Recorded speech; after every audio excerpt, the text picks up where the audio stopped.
And yeah, this morning we have news about Elon, the United States, letting people enter in and stuff like that. I had the same problems all these foreigners had, but as an American citizen, unfortunately, that does nothing. Trump needs to fix this. And I guess they're kind of blaming Trump for the problem of this, but I don't know.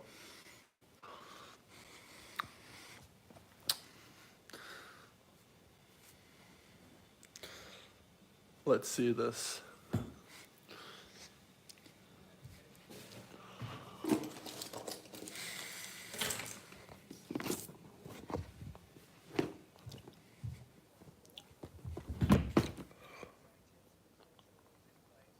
Possibly flood Ukraine with even more weapons.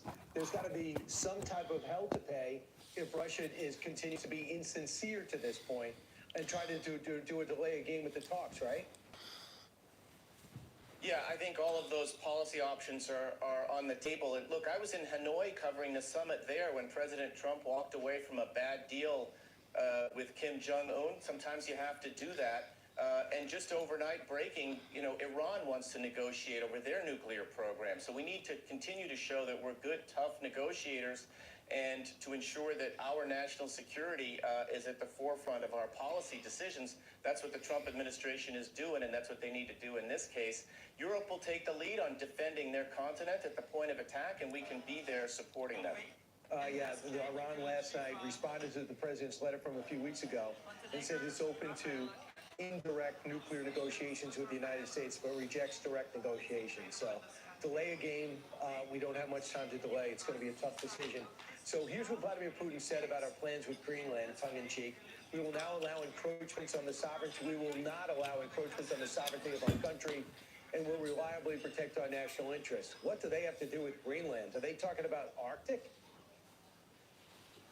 Well, Vladimir Putin wants the world to believe that Russia is able to stand toe-to-toe with the United States militarily and diplomatically. So if there's an issue of interest to the United States, Vladimir Putin is just going to weigh in on it because, remember, he's talked about the greatest geopolitical disaster of the last century was the collapse of the Soviet Union. So he harkens back to those days when United States and Soviet leaders would gather and solve the world's problems. That's just not the way it is anymore, but he'd like the world to think it is. Earlier this week, Vladimir Zelensky, in an interview, I think it was with the Daily Mail, came out and said, don't worry, Vladimir Putin will be dead soon. He sees his mortality in everything he does. What's he building that on? I don't know that there's any indication that Vladimir Putin's going to be gone anytime soon, but keep in mind that when he is gone, there's no indication that there won't be some other KGB or Russian intelligence officer to take his place. That's why I think we need to make this war more of a loser for Putin than it already has been. Make it clear that imperial land grabs of this sort won't be tolerated and that we and our allies will stand up against them and defend against a violation of a country's territorial integrity and sovereignty. And lastly, we have a situation with the ongoing negotiations with Ukraine and Russia. You say if we really want to know what Vladimir Putin's thinking, rather than looking at what he's saying, we should go to CIA Director Radcliffe. Why? Absolutely. Vladimir Putin will obfuscate and lie publicly. He does it all the time. In my experience at CIA, having spent years tracking Putin and trying to see the world through his twisted KGB eyes, we always relied on our human source intelligence and our signals intelligence to understand what Putin's real intentions were and his real plans. We don't know. And I think that's the key to understanding Russia. Look, Putin lives in a KGB cocoon. He doesn't want us to understand what's going on in his country so that he can lie and obfuscate. But GCI Radcliffe has a great team behind him, and I'm sure the president is asking him every day for all of those secrets about Russia and Putin and his team. And I think President Trump's eyes are wide open. He was asked, what about Russia? Are they trying to just delay these talks and string him out? He said he might be. Okay? We'll see. In other words, my eyes are open. I'm not going to wait too much longer. Dan Hoffman, thanks so much. I'm Steve Doocy. I'm Brian Kilmeade. And I'm Ainsley Earhart. And click here to subscribe to the Fox News YouTube page to catch our hottest interviews and most compelling analysis. We don't know. they don't know. Hit the like and subscribe button if you're new here. Where's the video I wanted to show? Happy Saturday. Hit the like and subscribe button. You know, we're growing the channel. It's all really appreciated, every single one of the viewers. And the next topic of discussion is TSA/border security. Well, not border security, but border entry of the United States. And unfortunately, even as a U.S. citizen, this happened to me. And I guess according to a lawyer, the only thing that you can do is either let them search through your phone, or, you know, they'll just confiscate your phone. And I wasn't trying to have that one happen. Since I'm an innocent man, they can put me under any kind of investigation they like. No crimes were committed, sir. No crimes were committed. People coming into the United But let me show you the full story. The full Fox 2 story. traveling to the U.S. The same situation happened to me. I'll say it's scary as hell. I was basically in a jail prison for like 3 to 4 hours. And I couldn't use my phone to contact anyone. They kept screaming at me to put my phone down. But at least they didn't take it away when I pulled it out and tried to make a phone call. They just screamed at me like a...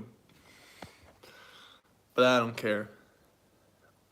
Germany, Finland, Denmark are among the countries who have updated their travel advisories. While they are not warning against traveling to the U.S., they are warning citizens to be extra careful and to follow all entry rules, or they could risk being detained.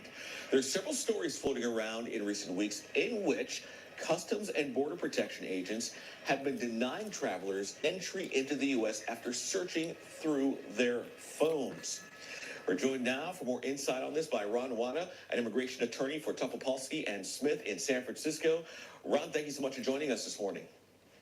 Pleasure to be here. Thank you. So, Ron, the Fourth Amendment protects against unreasonable search and seizures, but there is apparently a border search exception. Can you tell us about that? Certainly, that exception has always existed. It's gotten more publicity these days because of particularly the Trump administration's executive order requiring what they call extreme vetting, which means that in the particular case of border inspections, the inspectors have to be extra alert, extra careful. Come on, Trump, what did I do? States. So can they do this? Can they actually search your phone? Absolutely. They did it to me, guys. The Constitution 3.5 hours in a prison jail. offers power to the I'm in an government, airport jail. to regulate Not a prison the jail, entry an of airport anyone to the jail. United States. And the border is where that power comes into play.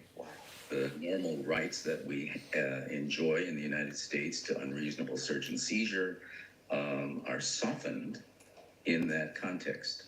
Wow. All right. So by the numbers here, in 2016, Customs and Border Patrol numbers show officers searched 19,000 mobile devices. Last year, that number exploded to 47,000. Can you decline the search of your mobile phone? Well, you can. If you're a U.S. citizen, you can decline the search, but they can hold your phone. So it really They'll doesn't- steal your phone, basically. And they'll do it illegally. There's no special advantage to decline the search. You're much better off just allowing the search. Unfortunately. The international students at UC Berkeley we reported were warned not to leave the country because of issues like this. People coming into the United States are citizens. We also have permanent residents or green card holders. I'm a and those citizen. with a visa. A natural and this born applies citizen. broadly to anyone coming in through CBP. My dad was a citizen. Yes. His dad was a Yes, citizen. And absolutely. his dad was a Of citizen. course, Why the hell am I getting harassed? You have greater rights as a citizen, but I'm a that doesn't mean super they can't citizen. search your phone. Wow. All right. So how deep can these searches go? Because you also have the connection, you log into your bank account, your finances. I'll answer that for you. As deep as they feel like they need to go. They searched everything. They searched my Google accounts, my Google Drive accounts. Who the hell knows if they searched my bank accounts or what they searched? They searched everything. But I'm an innocent man. They found no crimes on there. They had a few questions. They were a little bit suspicious, but they did found no crimes. Because here we are, 4 years later, and I've been in and out of the country multiple times. I'm a U.S. citizen, but I live abroad. I've lived in Spain. I'm living in Montenegro now. It's absolutely true how they treat you like shit. They'll put you in airport prison for no reason. That's why I'm always scared. Even I have the citizenship, even though I have the passport, I still get scared when I go to that damn country because of the harassment that I experienced. I know I'm an innocent man, but next time I come to the United States, I'm just bringing a damn flip phone. That way, when I enter and they try to search it, I'll literally start laughing my ass off. I'll be like, yeah, go ahead, search through this one if you want. I kept my real phone in my actual country that doesn't treat me like shit. How Donald Trump needs to fix this. Why is he attacking U.S. citizens? I can understand while he would do it to foreigners. I can kind of understand if there's a real reason to do it to an actual citizen, if they're actually under suspicion of a crime. I wasn't under suspicion of any crime. I didn't do any crimes. They saw a young man that was 20-something years old in his early 20s with a pink jumpsuit coming from another country with his girlfriend, and they decided to harass me.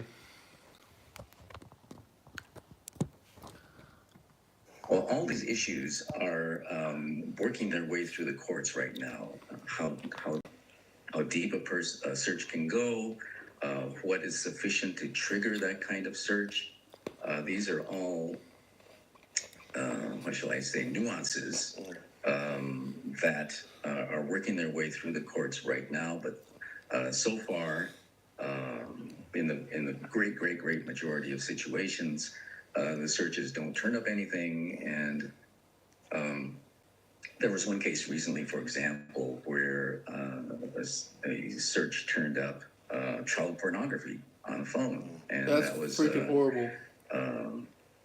Sufficient to justify holding the phone, and it caused great consternation on the part of the citizen.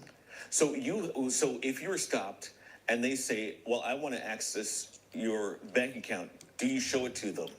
You know, in addition to looking through your pictures on your phone, and CBP says, well, we want to also see your bank account. Can you open that up for us on your phone? What should you do? What should you do? Well, the way to protect yourself from that, if you're worried about that kind of a search, is to either remove that from your phone entirely before you go, or don't take your phone with you. Wow. Any other safeguards that you would recommend to people as we enter kind of this different phase here of traveling in and out of the country? Well, there are programs offered by CBP and by the Department of Homeland Security called Trusted Traveler Programs. You can register for them. You pay a fee. They do a pre-check. I'll only take a shower if you hit the like and subscribe button. Other than that, I'm just gonna go weeks without showering. Your record, as far I'm as just joking. CBP is concerned, is clear. Gotcha. Okay. So, I hadn't signed up for them because they cost a little extra, but maybe it might be worth it if you travel in and out of the country a lot. You may reduce your chances of being stopped and heavily searched. Ron Wada with Tefapolsky and Smith in San Francisco. Thank you so much for your insight this morning. We appreciate your time. You're welcome. Thank you. Download. Thank you, Mr. Lawyer. I 100% appreciate what you said, Mr. Lawyer, because that's true. United States citizens, guys, they can be searched for nothing coming back to their country. Just remember that. Like I said before, I'm gonna bring a flip phone or a brand new phone for them to search since they want to fuck with me. Let's see what else we can find. Let's put on some classic Doge. We need to expose the Doge. Do you guys hate Doge? Do you like Doge? Let's start a poll in here.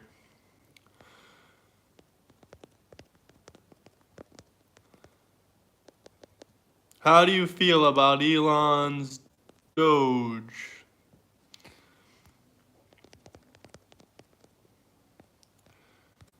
Love it. Getting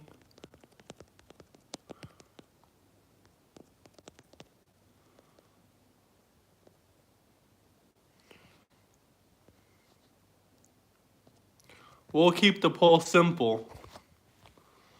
How do you guys feel about Doge? Hate it? Love it?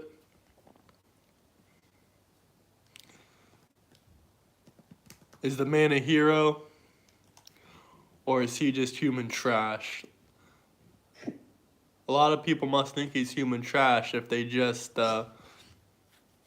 burned down his Tesla not his factories, his car dealerships.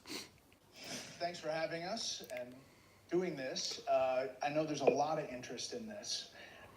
You know, first let me start with you, Elon. What are the budgetary savings goals, and how much do you think you've achieved so far? Our goal is to reduce the deficit by $1 trillion. From a nominal deficit of $2 trillion to try to cut the deficit in half to $1 trillion, or looked at it in total federal spending to drop the federal spending from $7 trillion to $6 trillion. We want to reduce the spending by eliminating waste and fraud, reduce the spending by 15%, which seems really quite achievable. The government is not efficient, and there's a lot of waste and fraud. So we feel confident that a 15% reduction can be done without affecting any of the critical government services. I'm going to talk to all the guys. If not making it better. I'm going to talk to all the guys here about the specifics, but for you, what's the most astonishing thing you've found out in this process? The sheer amount of waste and fraud in the government. It is astonishing. It's mind-blowing. We routinely encounter wastes of $1 billion or more, casually. For example, like the simple survey that was literally 10 questions. Who hates Elon and who loves the man? There can't be 31 people in here with no opinions. Let me hear it. Let me know where you guys are coming from. Smash the like and subscribe button. And then there appeared to be no feedback for what would be done with that survey. So the survey would just go to nothing. It was like insane. You technically are a special government employee. And He's worked for NASA. Since he's been working for NASA, he's the special government employee. He makes rockets for NASA, guys. Well, I think we will have accomplished most of the work required to reduce the deficit by $1 trillion within that time frame. So in that time frame, 130 Yes. days. And the process is a report at some point, at 100 days? Or? Not really a report. We are cutting the waste and fraud in real time. So every day that passes, our goal is to reduce the waste and fraud by $4 billion a day, every day, 7 days a week. And so far we have 7 days a week. Specifics, but there obviously are Doge critics who are reading all kinds of stuff. Obviously, lawmakers on the other side of the aisle are attacking you, and they characterize the approach as this: fire, ready, and then aim. And how do you approach that? How do you respond to that? Well, I do agree that we actually want to be careful in the cuts. Oh, shit. Measure twice, if not thrice, and cut once. Actually, that is our approach. They may characterize it as shooting from the hip, but it is anything but that. Which is not to say that we don't make Oh, shit again. with no mistakes at all. That would be like saying someone in baseball is going to bat 1,000. That's impossible. So when we do make mistakes, we correct them quickly, and we move on. Some people say this shouldn't take a rocket scientist. Steve Davis, you are a rocket scientist. You used to be. Yeah, and now essentially you're the chief operating officer of Doge. Day-to-day operations. Fair to say? Yeah, part of the Doge team. So how did you end up here? What's the biggest challenge you see? The reason I'm here, which is probably for many, is that I think the goal is incredibly inspiring. I think most of the taxpayers in the country would agree that in order to have the country going bankrupt would be a very bad thing, and therefore the country going not bankrupt is a good thing. that all of us are willing to kind of put our lives on hold in order to do. I think the thing that's special right now is we actually believe there's a chance to succeed, that there's an administration that supports and a great cabinet and just a great group that will actually make success a possible outcome. And I think that's, given the inspiring mission and given the non-zero chance of success, it was worth doing. I'd just like to sort of re-emphasize that point. The success of those is only possible with President Trump and with the outstanding cabinet that he selected.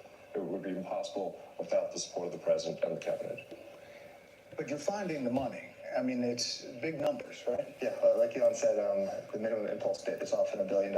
So, for example, the $830 million, which was the online survey, that's an enormous amount of money that wouldn't have been found if the Doge team wasn't working with it, in that case, the Department of Interior. But then taking it one step further, Doge then publishes these things on our website for maximum transparency. So now the general public, it would have been impossible for the general public to have seen that. Now anyone can just log into Doge.gov anytime and see these payments, as they're not yet in real time, they're close, but they'll probably be in real time within the next few weeks. But the process, it still involves Congress, right? At some level? We try to keep Congress as informed as possible, but the law does say that money needs to be spent correctly. It should not be spent fraudulently or wastefully. It's not contrary to Congress to avoid waste and fraud. It is consistent with the law and consistent with Congress, and we've seen actually great support, at least from the Republican side of the House, and occasionally some Democrats too. It's nice to see people cross the aisle once in a while. But usually when they attack Doge, they never attack any of the specifics. So they'll say what we're doing is somehow unconstitutional or illegal or whatever. We're like, well, which line of the cost savings do you disagree with? And they can't point to any. And we list them all on Doge. They'll lie and say that Elon's trying to cut Social Security for the elderly. Just outrageous things, one outrageous thing after and another. Medicare. Joe Gabbian, besides Elon, you're one of several billionaires here, co-founder of Airbnb, and you wanted to help out. I bumped into Anthony and Elon probably back in February, and they told me something about a mine that was dealt with retirement, and they said that he needs somebody to help out to fix retirement in the government. I love the challenge, so I jumped on board, and it turns out there is actually a mine in Pennsylvania that houses every paper document for the retirement process in the government. Now picture this. This giant cave has 22,000 filing cabinets, stacked 10 high to house 400 million pieces of paper. It's a process that started in the 1950s and largely hasn't changed in the last 70 years. And so as you dug into it, we found retirement cases that had... How do you guys feel about Doge? Do you hate this shit?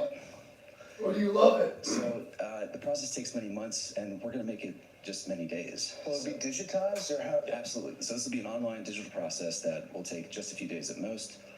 And I really think, it's an injustice to civil servants who are subjected to these processes that are older than the age of half the people watching your show tonight. So we really believe that the government can have an Apple Store-like experience. It can. Why can't we do the IRS taxes on the website? We have to pay TurboTax because they lobby our government. That's the truth. The retirement process is all by paper, literally with people carrying Look paper it up. envelopes into this gigantic mine. So they can't retire more than a certain number every month? Yes. About 8,000 a month. That's how the reason we discovered it was we were saying, like, well, let's encourage voluntary retirement. That's the most they could do is 8,000 a month. And even under normal circumstances, it can take 6 to 9 months just to have your retirement paperwork processed. And they often get the calculations wrong. So we're like, well, why would it take so long to retire? And they're like, well, because of the mine. They're like, what do you mean a mine? What's a mine got to do with retiring? And that's where we discovered that all the retirement stuff is still done by paper in a process that looks identical to what occurred in the 1950s. Like, if you took a snapshot of the mine when it first started in the 50s to today, it looks the same. It's amazing. So how long do you think it'll take to turn over? We're working as fast as we can. Probably the next couple of months we'll have this overhauled. And, I really think, again, like, why are we subjecting our federal workers to processes that they actually have to go through a training just to retire from the government? There's a whole training program that people have to go through in order to retire. I think we can do better for them. Aram Mogadassi, Doge engineer. You go into these places, one of the more than a dozen engineers, first people to go into the agencies and view the computer data sets. Tell me what you're finding, and for people who don't understand how that process works, explain it for them.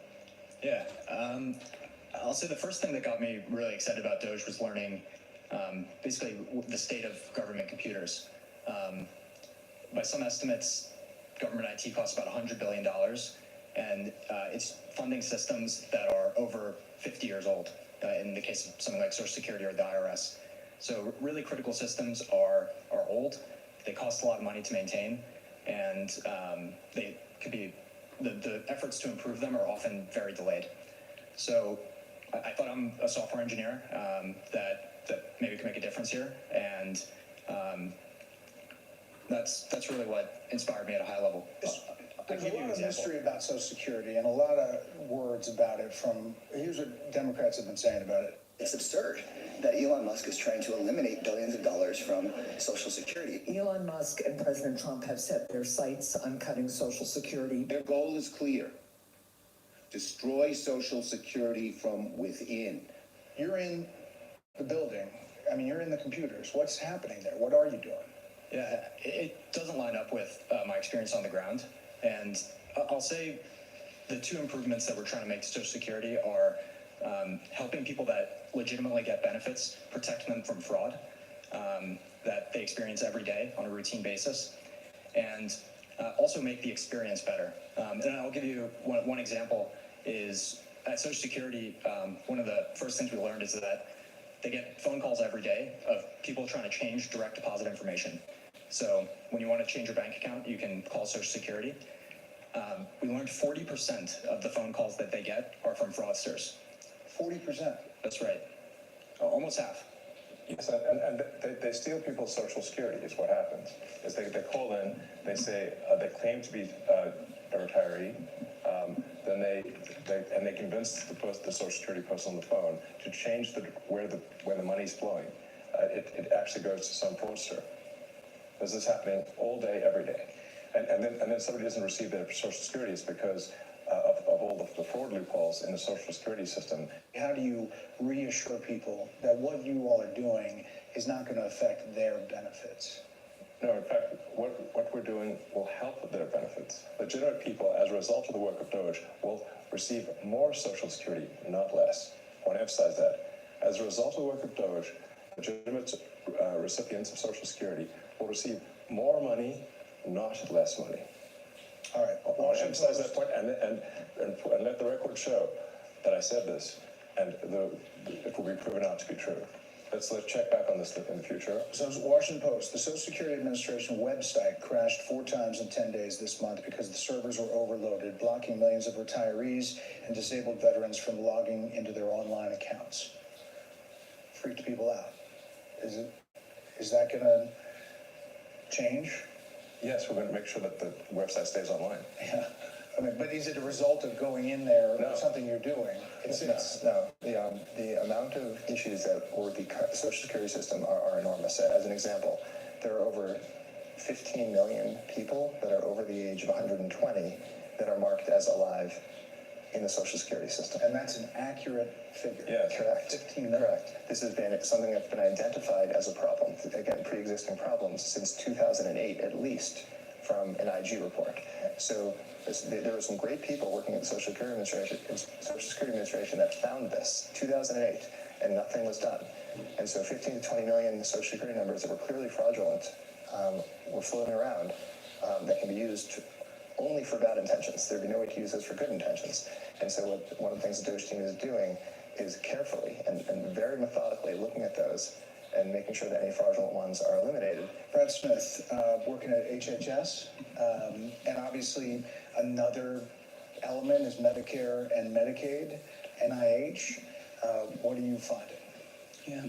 Well, I'd say there's a couple of things we're really committed to in our work at HHS. Number one, making sure we continue to have the best biomedical research in the world. And number two, making sure, which President Trump has said over and over again, that we 100% protect Medicare and Medicaid. But there's a lot of opportunity. So if I take NIH as an example, Today, if you're an NIH researcher and you get a $100 grant at your university, today you get to spend 60 of that and your university spends 40 of that. The policy that we're proposing to make is that you get to spend 85 of that and your university spends 15. So that's more money going directly to the scientists who are discovering new cures. Another example at NIH is today they have 27 different centers. They got created over time by Congress, and they're typically by disease state or body system. There's 700 different IT systems today at NIH. 700 different IT systems. IT software systems. They can't speak to each other. So they don't talk to one another. They have 27 different CIOs. And so when you think about making great medical discoveries, you have to connect the data. Time out. You said 27 different chief information officers? Correct. And most of them are non-technical. So there's a lot there. There's a lot of opportunity. It will make science better, not worse. And when I say that our job is tech support, I really mean it. Yeah. We have to fix the computers. If the computers can't talk to each other, you can't get research done. If the computers can't stay online, people won't receive their Social Security. So what we have here are a bunch of failing computer systems that are preventing people from receiving their benefits, that are preventing people from preventing research from happening, that are extremely vulnerable to fraud, and we're fixing it. And does that include AI? Does that include kind of changing the system overall? That's what I guess what people are afraid of, is they don't know what this is all looking like, and is it going to affect me in the long term? It's going to affect people very positively. So the changes that we're doing here will ensure the solvency of the American government, of the United States of America. This is what we're trying to do, is ensure that people do receive their benefits in the future. And you can only receive your benefits if the country is operating in a healthy and competent way. Up next, how the Doge team plans to streamline some federal jobs and agencies. And later, Elon Musk answers some of your questions that you asked via X. Anthony Armstrong, Doge, Office of Personnel Management, you're Morgan Stanley banker, M&A guy. Yeah. You know money, and this is a lot of money sloshing around. There's a lot of money sloshing around. There's a lot of money sloshing out the door. And if you look at the federal government and the way the workforce works, it's really a one-way ratchet over decades. So it's only going up. It's only going up. You never take it away. So that leaves you with duplicative functions. It leaves you with overstaffing, and it leaves you with functions in the wrong places. So a couple of examples. Duplicative functions. Brad mentioned 27 CIOs. If you kept going with Brad, he would talk about the communications office. I think you've got 40 distinct communications offices in HHS, right? 40? Yeah, and that's not unusual, by the way. Multiple offices like that. It's not making anyone healthy. This is not about the employees there. There's been many hardworking, well-meaning people who took these jobs. These jobs were out there. They applied for them. They took them. They're doing what's there. It's just that they're duplicating the effort of 40 offices. So you've got that. You've got overstaffing. A good example of overstaffing would be the IRS has got 1,400 people who are dedicated to provisioning laptops and cell phones. So if you join the IRS, you get a laptop and a cell phone, you're provisioned. So if each of those IRS officers or employees provisioned 2 employees per day, you could provision the entire IRS in a little more than a month. So 12 times a year, you can re-provision. You have 1,400 people whose only job it is to give out a laptop and a phone. Right. The whole IRS could be handled once a month. So that doesn't make any sense. And President Trump's been very clear: it's scalpel, not hatchet, and that's the way it's getting done. And then once those decisions are made, there's a very heavy focus on being generous, being caring, being compassionate, and treating everyone with dignity and respect. And if you look at how people have started to leave the government, it is largely through voluntary means. There's voluntary early retirement, there's voluntary separation payments. We put in place deferred resignation, the 8-month severance program. So there's a very heavy bias towards programs that are long dated, that are generous, that allow people to exit and go and get a new job in the private sector. And you've heard a lot of news about rifts, about people getting fired. At this moment in time, less than 0.15, not 1.5, less than 0.15 of the federal workforce has actually been given a RIF notice. So they're selected if they're leaving. It is basically almost no one's gotten fired. That's what we're saying. Tom Kratz, working at Treasury, you are having access to the payment system, oversees all the outgoing payments. Essentially, those payments were going places we didn't know where they were going, right? Yeah, unfortunately, that's the case, Brett. As an ex-CFO of a big public tech company, really what we're doing is we're applying public company standards to the federal government.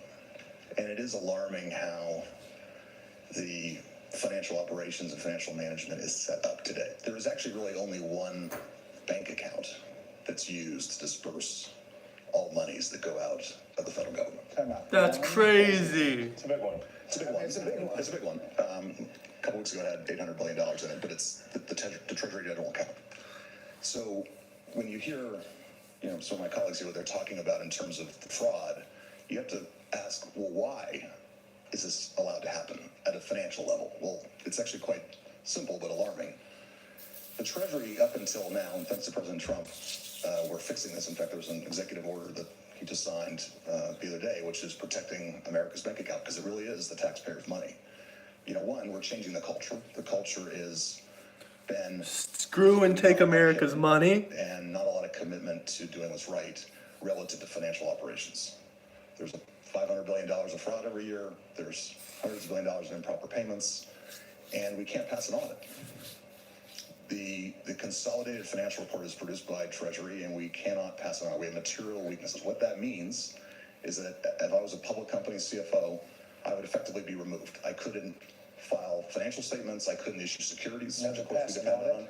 Can't pass it on. Right. The federal government cannot pass an audit. It's impossible. In fact,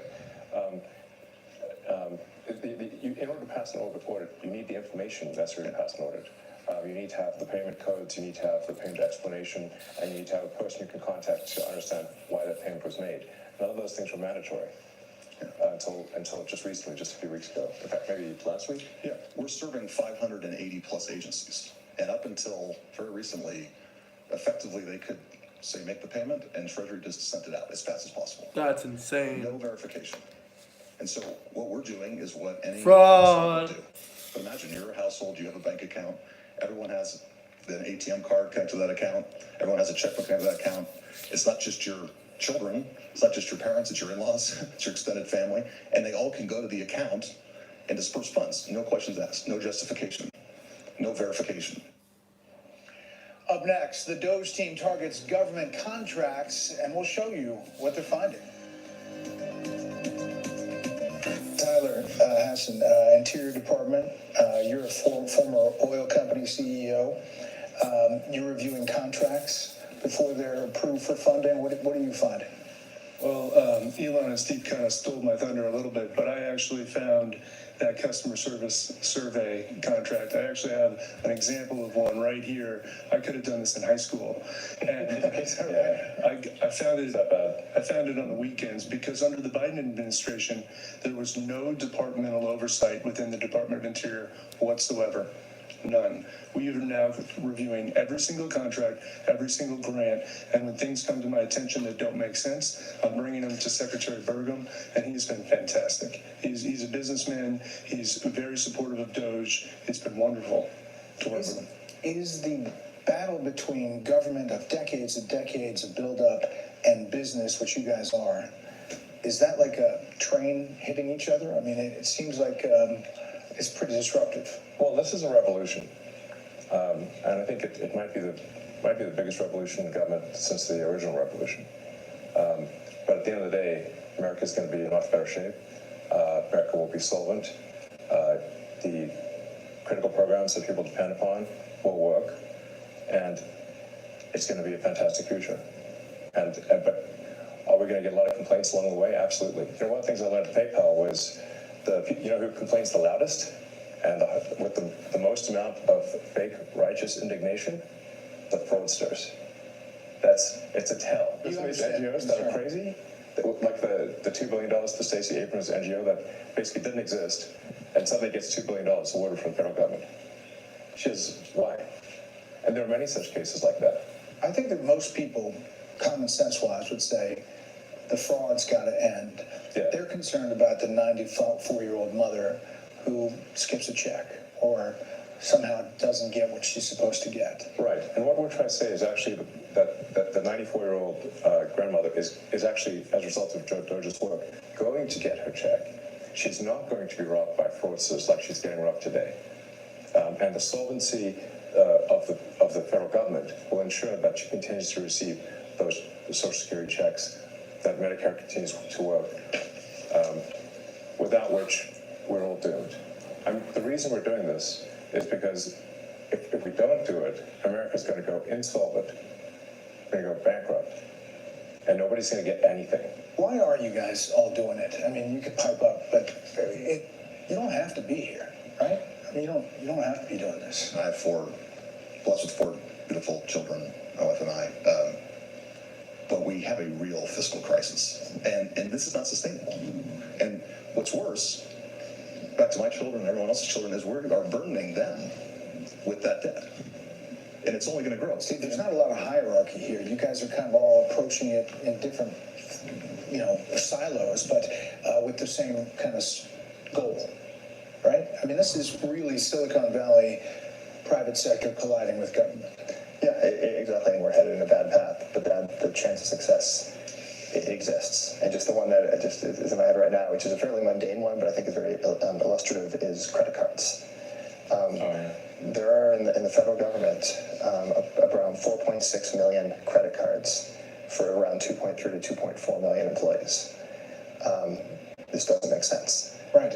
And so one of the things all of the teams have worked on is we've worked for the agencies and said, do you need all of these credit cards? Are they being used? Can you tell us physically where they are? I hope they're getting frequent flyers.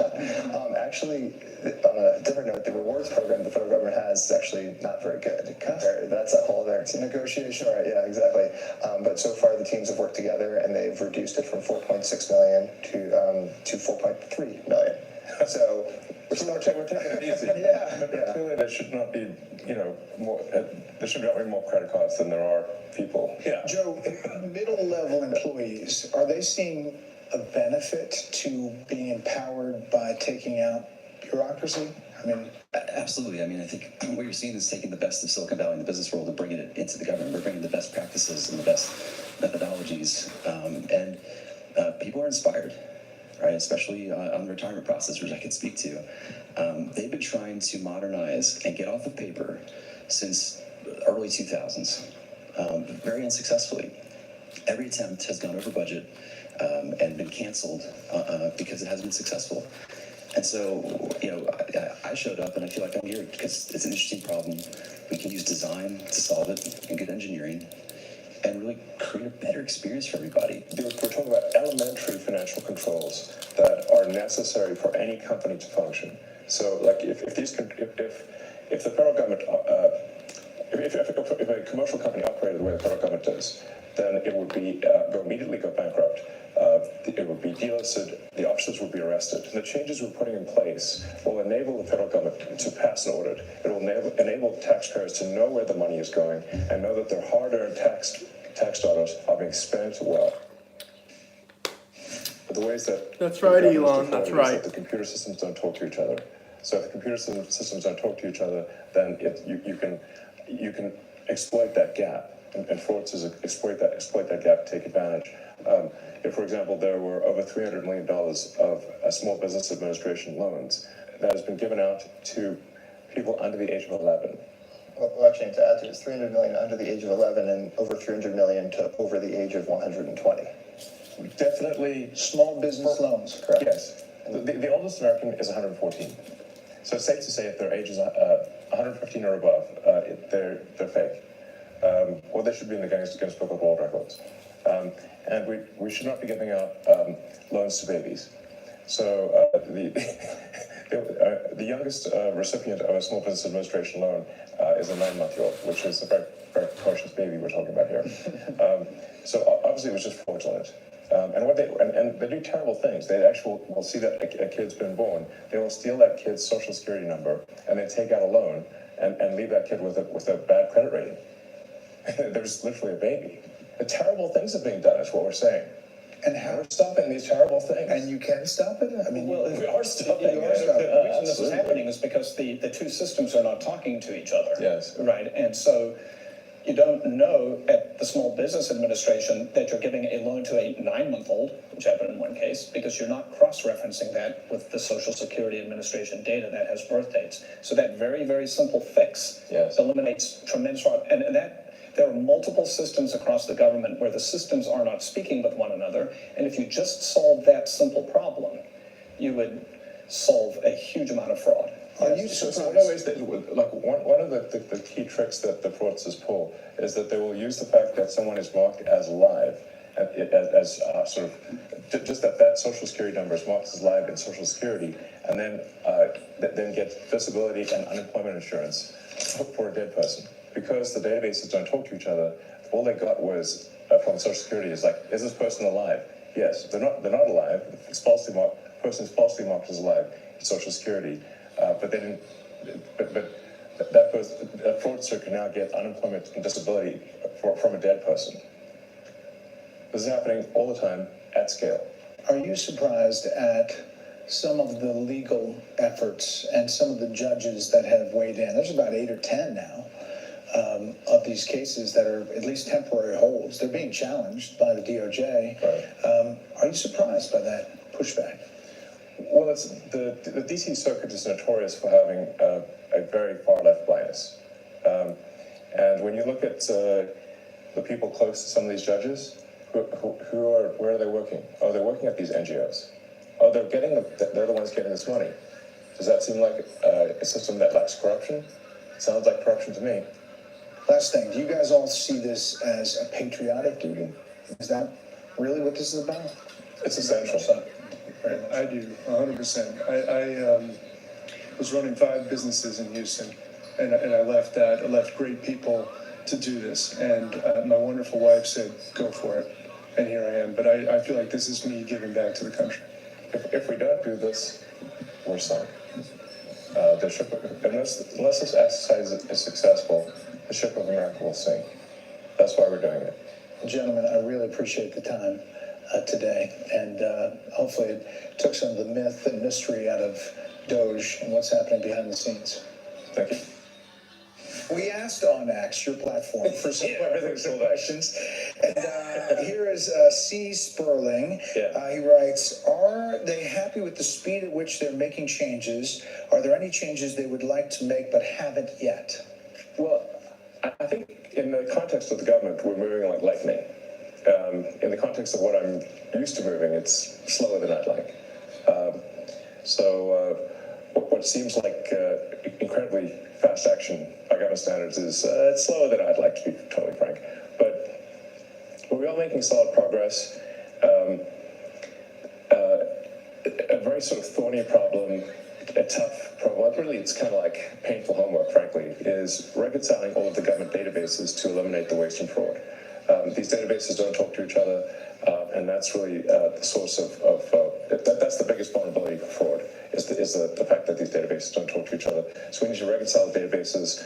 It's a frankly painful homework, but it has to be done, and will greatly improve the efficiency of the government systems. We didn't talk about any plans to approach cuts at the Pentagon. You're in there. The Pentagon has not passed an audit in a very long time.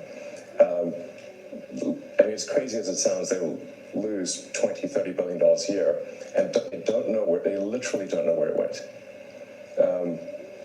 I mean, Senator Collins was telling me about how she gave the Navy $12 billion for extra submarines, got 0 extra submarines, and then when she held a hearing, said, where'd the $12 billion go? They didn't know. Talking to those guys, you have a great team from all over the country.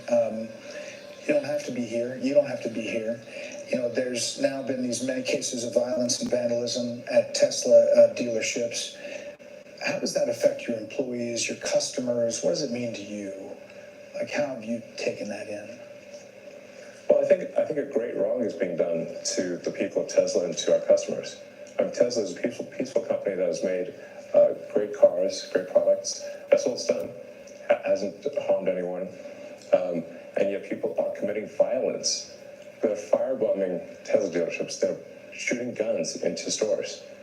They're threatening people. They're issuing death threats against me and other Tesla personnel. What are they doing this for?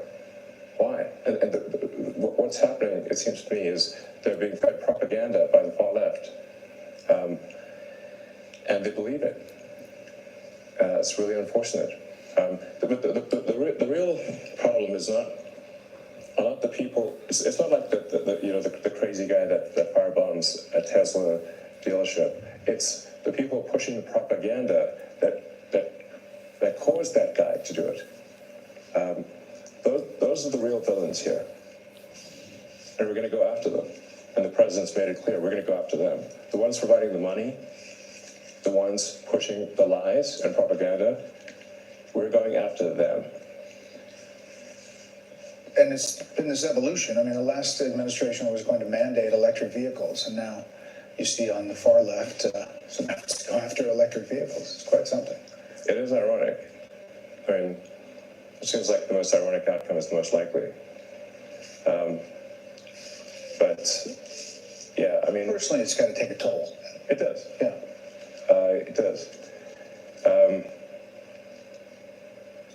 I think there's some real evil out there. And we have to overcome it.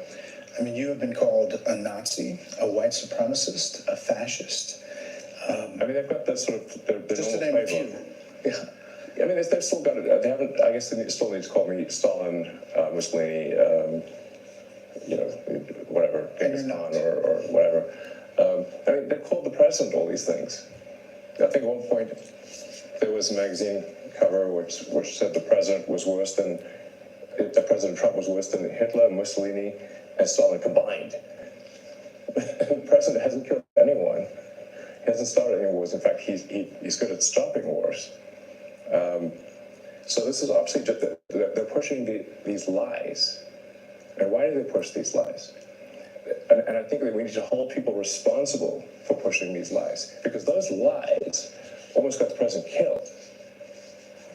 What's something that people wouldn't know about the president? You're pretty close to him now. You spend a lot of time with him. What's something that people wouldn't know? I think the president is a good man. I think he is an honest man. And I've yet to see him do anything mean or anything that is wrong, that I would say morally wrong. Not even once.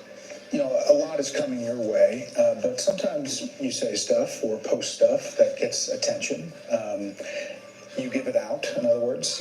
Democratic Arizona Senator Mark Kelly posted on X about his trip to Ukraine to push for continuing to send U.S. weapons and support there, and you posted that he was a traitor. Well, why do that? Well, I think somebody should care about the interests of the United States above the interests of another country. If they don't, they're a traitor. Yeah, but he's a decorated veteran, a former astronaut, a sitting U.S. senator. That doesn't mean it's okay for him to put the interests of another country above America. Obviously, there are some Republicans who think supporting Ukraine is the right thing still, but there is a battle back and forth about how do you think it comes to an end?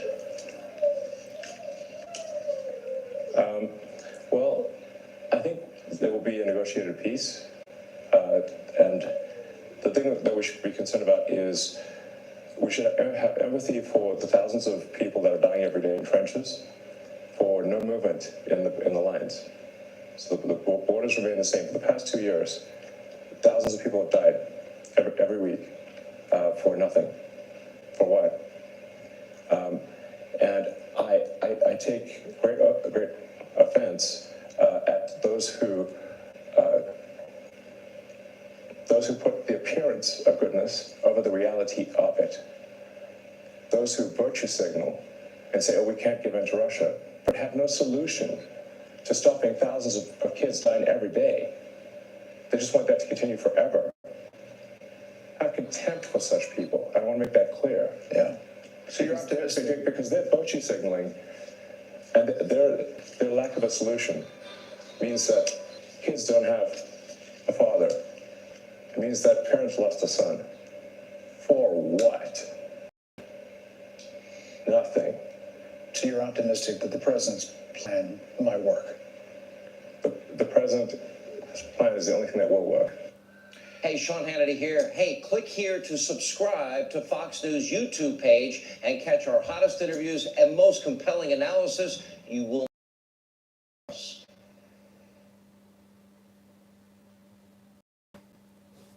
That's right, guys. You won't get it anywhere else. Says who, buddy? I got more of a following than you already.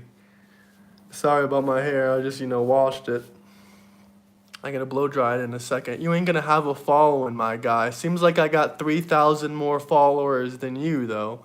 And I'm just doing a light review right now because I'm doing some other things in the background. But, I appreciate your positivity. Pretty sure you don't even got 10 subscribers, though. So I guess you know a lot about getting following online, right? I can tell you know a lot. My wet hair, my wet hair, my wet hair. Yep.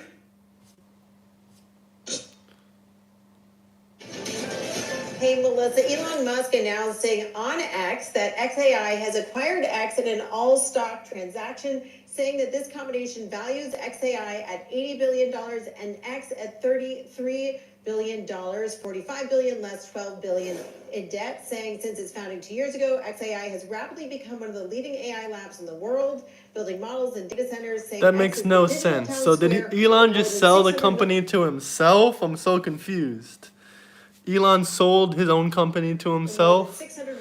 Is that what you're telling me? XAI acquires X, and look who's the CEO of XAI. So how the hell does that make any sense?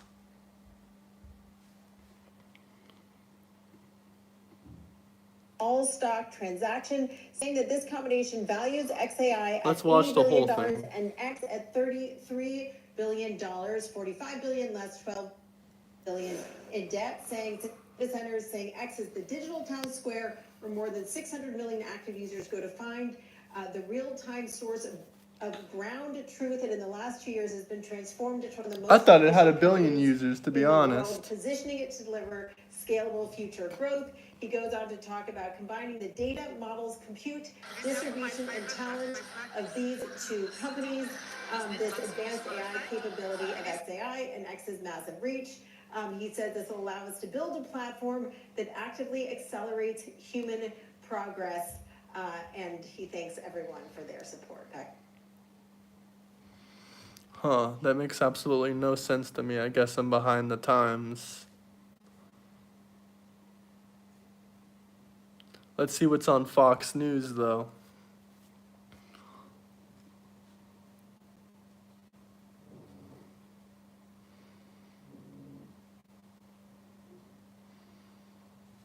So you got all these people come.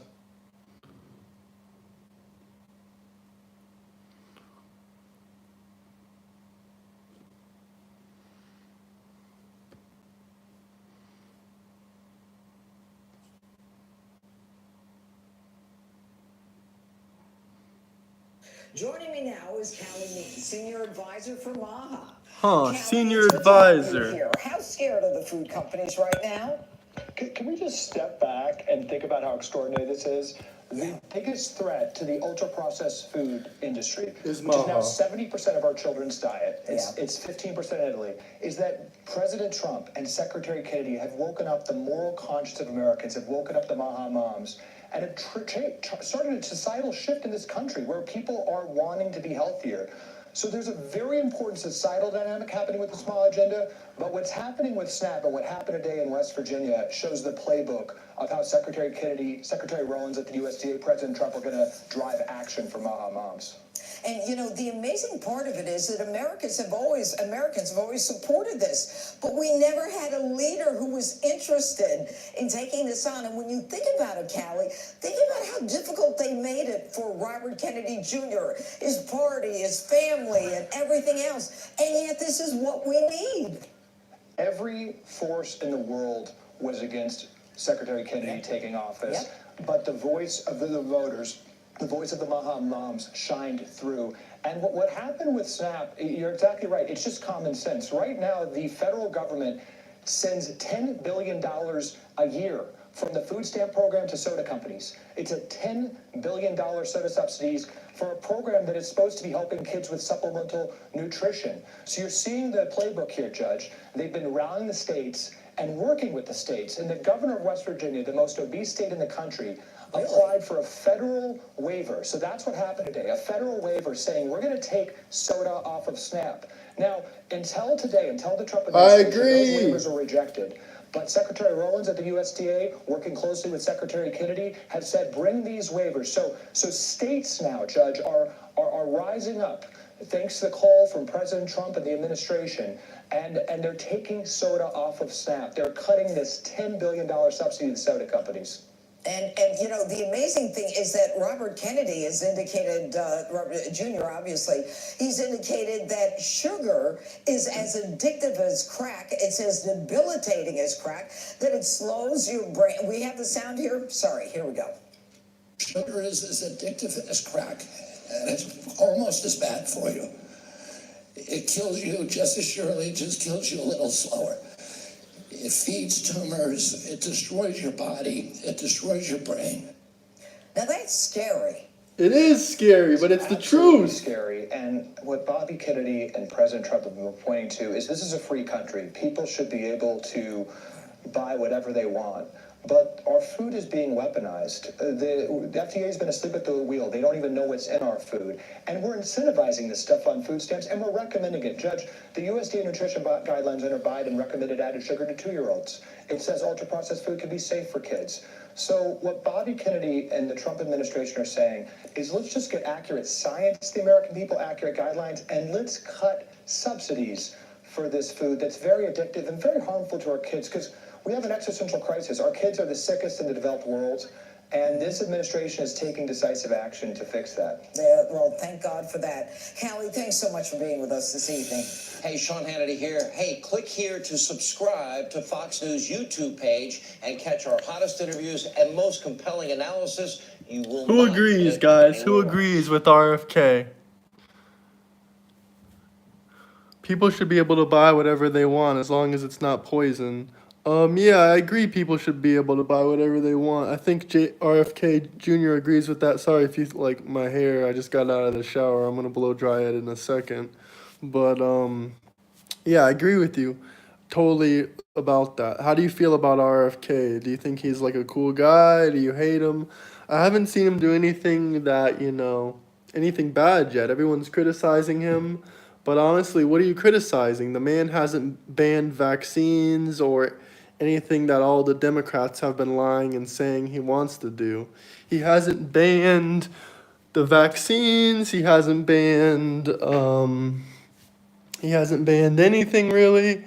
That's, he wants people to have freedom of choice, but at the same time, he's encouraging places like Steak and Shake to, get off the seed oils. They're getting rid of seed oil soon, guys. They just got the tallow oil for the French fries. I think that's how you pronounce it. The tallow fat, whatever it is, instead of the old thing. They're making the French fries taste even better. People are raving about how good they taste. They're tasting better than ever. Now they're going to get better quality meats. I saw they posted on Twitter or X or whatever you want to call it. And, yeah, they're asking people what they want for better quality, and they're listening. I think Steak and Shake has always been a great company. I've always loved it. They offer good opportunities, even, like, you can start your own franchise, kinda. It takes 10 grand and you can make like 6 figures with them starting off doing that. But, it's an interesting company. I really like it. I always supported them, even when they had the crappy ingredients. Now they're getting better ingredients. But the French fries are always good. You can't disrespect that. But, let's see if they have anything else to say here. Hold the door. I'm going to close my blinds a little bit. It's just very gray. Here we go. A bit better now. So how do you guys feel about RFK? Let's look up Maha, see what else they're doing. Now, you want my honest opinion? Here's how it goes for me. Maha, Doge, and then MAGA. Other than that... Hey, everyone. make America healthy again, and the first thing you need to do is get one of these hats. I want one of Everybody those hats. walking around and wearing it everywhere they go. With that, ladies and to tell you how we can make America healthy. No, this is hilarious, guys. This is hilarious. Tell you how we can make America healthy. safe space sake, I just can't even. That's all. How we can make America For healthy. safe space sake, I just can't even. That's all just a bunch of BS. What? Make America healthy again? Why are Kennedy and Trump just trying to politicize health? I think they're doing the opposite, trying to take America's health out of politics and making it about health. Well, now I'm against good health. Are you just saying that because you don't like the figureheads that are trying to create real solutions to disastrous problems that would actually benefit you? No, I just think there's nothing wrong with people's health. Ow! My diabetes hurts. Good thing I'm getting my foot amputated tomorrow to solve that problem. How many diseases do you have? 14, and it's not even very many. How are you still alive? I don't know, but barely. I just think it's terrible that Kennedy's criticizing food companies and the FDA. They're good guys. They're the ones on our side. They're the ones on our side. Then who's on the other side? Well, I guess there's no one else. It's about food companies using glyphosate. Excuse me, I don't know what that is, and I didn't know it's in my food, so it's fine. Well, it's a weed-killing chemical, otherwise known as Roundup, designed to kill, made by Monsanto. I love them. Stockholm Syndrome alert. Anyway, it's sprayed on our food and goes into our bodies, and it's known to be a nasty carcinogen. Yet, most likely through corporate capture, the FDA classifies glyphosate as probably not carcinogenic. Well, probably not carcinogenic sounds scientific to me, and that's probably why our country probably doesn't have a cancer problem. It looks like we probably do. 1 in 3 women and 1 in 2 men will get cancer in their lifetimes, and the average life expectancy of Americans has dropped by 2.5 years. Well, it's just like people dying of really late-term abortions. That's not a bad thing. And there's a lot more that Kennedy links to food company and pharmaceutical corruption, such as 74% of Americans being overweight. Lizzo tells me that being fat is just as healthy as being at a healthy weight. Anything else is just fat-phobic. And there's autism. Get this, in the 1980s, 1 in 10,000 children were diagnosed with it, but today it's 1 in 36 children diagnosed with autism. Yeah, pointing that out is autistic phobic. You shouldn't talk about autistic people like that. They'll get offended. No, they're actually the one group that doesn't get offended very easily. They're kind of emotionally incapable of it. Well, I'll get offended on their behalf. I'm pro-autism. I'd like to see more of it. Could you imagine 1 in 5? It's also really alarming that 54% of American children suffer from some kind of chronic illness. Well, the other 46% of kids just have to be patient. They'll get theirs too. Huh. So you're just really on the side of big corporations and against anything that's out to make Americans healthy, aren't you? Yeah, it used to be that it was us liberals preaching the virtues of organic food, regenerative farming, exercising, and warning people about the poisons in our food supply. What changed? Well, I don't know. Now I just see things the opposite way. Do you ever think about why you used to be on the side that was all for health and now you're on the side that's all for the corporations compromising health? No, not at all. No thought went into it. It was just kind of like an impulse came over me all of a sudden, sometime over the summer. So I think you just got to take your medications, eat whatever you want, trust the government and the big corporations that control it, and then you just hope for the best. What's the worst that could happen? Like a shortened lifespan that's riddled with mental illness and physical disease. I already have all those things, and I'm doing... just had a stroke just fine. Well, I wish you the best of luck being rooted in your position of standing for the health of corrupt corporations. Thank you. I think it's a very important position to... left arm is numb to take. My friends, I'm excited. We're living in a time where people are finally rising up in a rebellion to reclaim our health. The Make America Healthy Again campaign is bringing so much spotlight to This the guy is problem and awesome. the Hopefully he toxins doesn't, in our food. give me a And aside from copyright food, claim. another I'm just major reviewing area his where we need to content. reclaim our health is Never with heard of him, but I'll give him a EMFs. quick We've shout out previously at the been helpless, end. not knowing what to do to protect ourselves from EMFs. But ladies and gentlemen, that is why I rely on Bond Charge's EMF protection line. That's right, Bond Charge, the makers of the best blue light blocking glasses on the planet. I don't know about all that, buddy. I don't know if blue light and EMF protecting goggles are okay, but shout out Awaken with JP. I never heard of this man before. He seems pretty cool.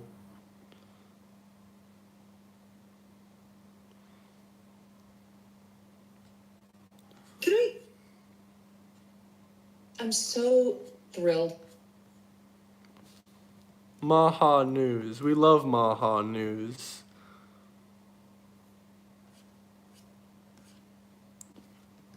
RFK. Let's see, is there anything? He needs to come out with more news. Part of the whole Make America Healthy Again shtick, touted by Trump and RFK Jr. the campaign. Oh God, this is a straight up criticism from the fake news network MSNBC. All right, you guys, happy Friday. Part of the whole Make America Healthy Again. Candace Owens. I don't like her too much, I'll be honest.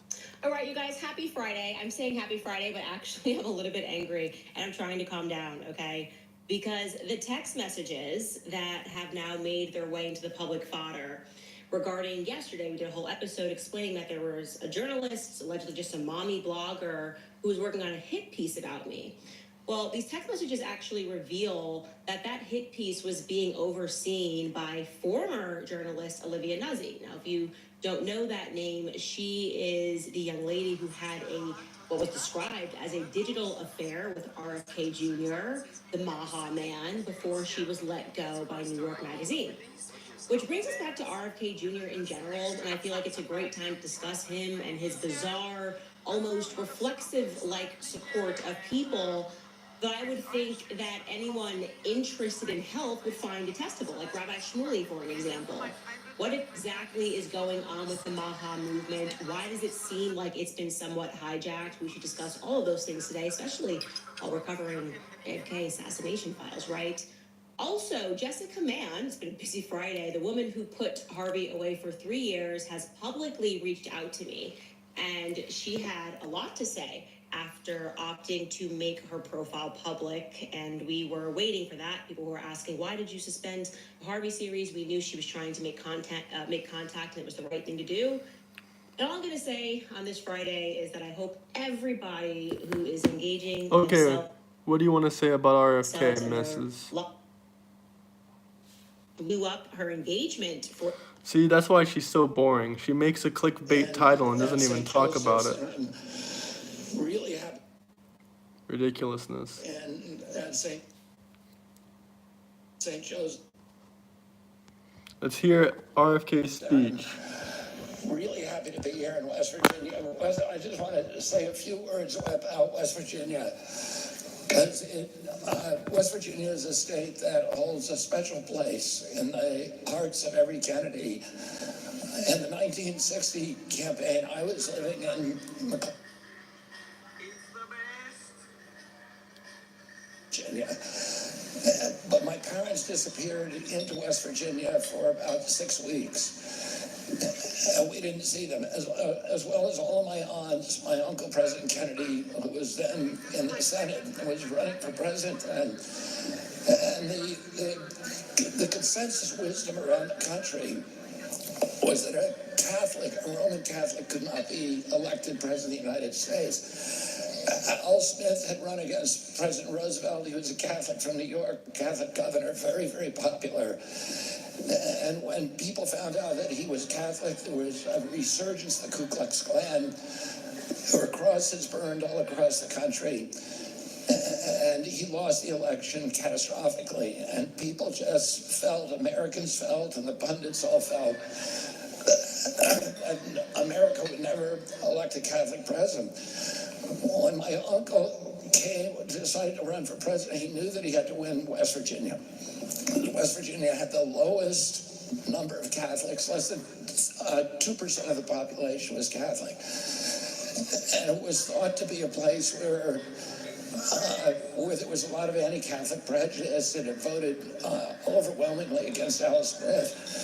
It was critical to my uncle's campaign that he win this state and show the country that a Catholic could win the presidency. Well, he came down to West Virginia, and his objective was to shake the hands of every person in West Virginia. And I think he came very close. And my parents came down, my uncles, my aunts. Luckily, we have a lot of Kennedys. And they all came down, and they spent time really getting to know the people in West Virginia and understanding the issues in the state, the problems, and those things stayed with him throughout his presidency. And on election day, he won the state of West Virginia overwhelmingly. And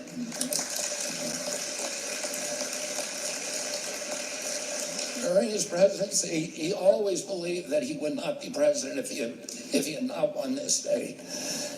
And he never forgot that relationship and that bond that he had formed and that so many members of my family had formed with the people in the state, the affection and the warmth with which they were greeted and embraced.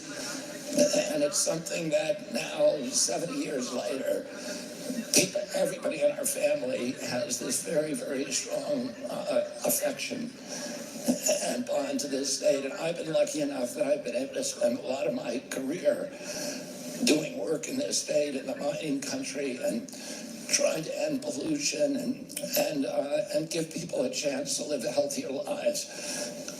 I want to thank Governor Morrissey for his visionary leadership.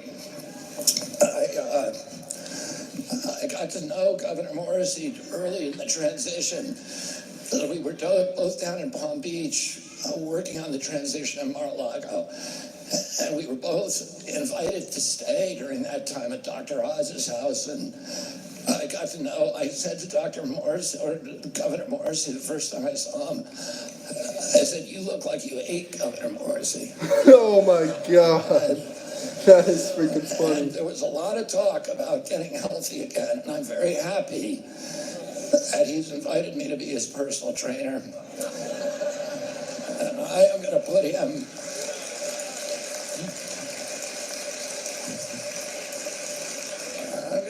on a really rigorous regimen. And we're going to put him on a carnivore diet.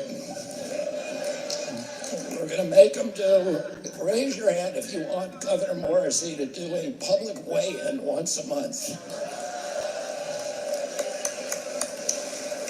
And then when he's lost 30 pounds, I'm going to come back to the state and do a celebration and a public weigh-in with him.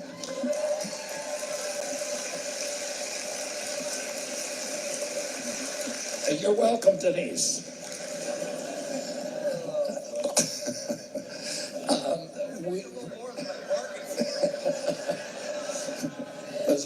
He left me an open door, so anyway, we have a public health crisis in this country, and unfortunately, West Virginia is leading the way.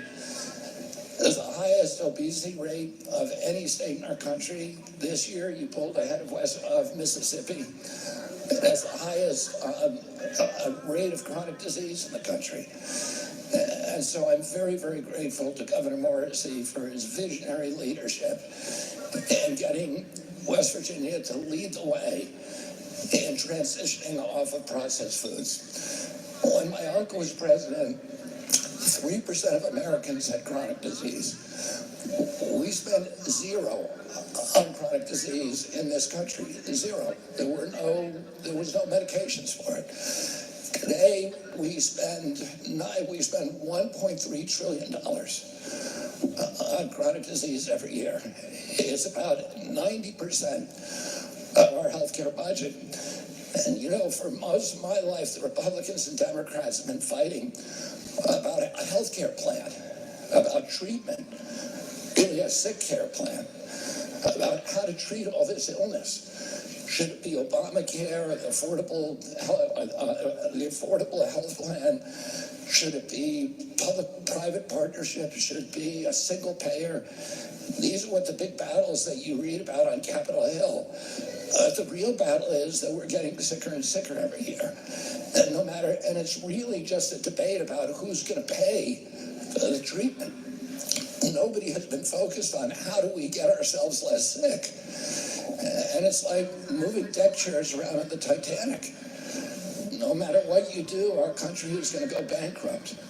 It's now, when I was a kid, diabetes rates in children were almost zero. Juvenile diabetes, a typical pediatrician would see one case of diabetes in his lifetime over a 40 or 50-year career. Today, 1 out of every 3 kids who walk through his office door is pre-diabetic or diabetic. 38% of teens are now diabetic, 50% of adults. A few years ago, it's not a mystery about where this is coming from. 20 years ago, there was no diabetes in China. Today, 50% of the population is diabetic. Why is that?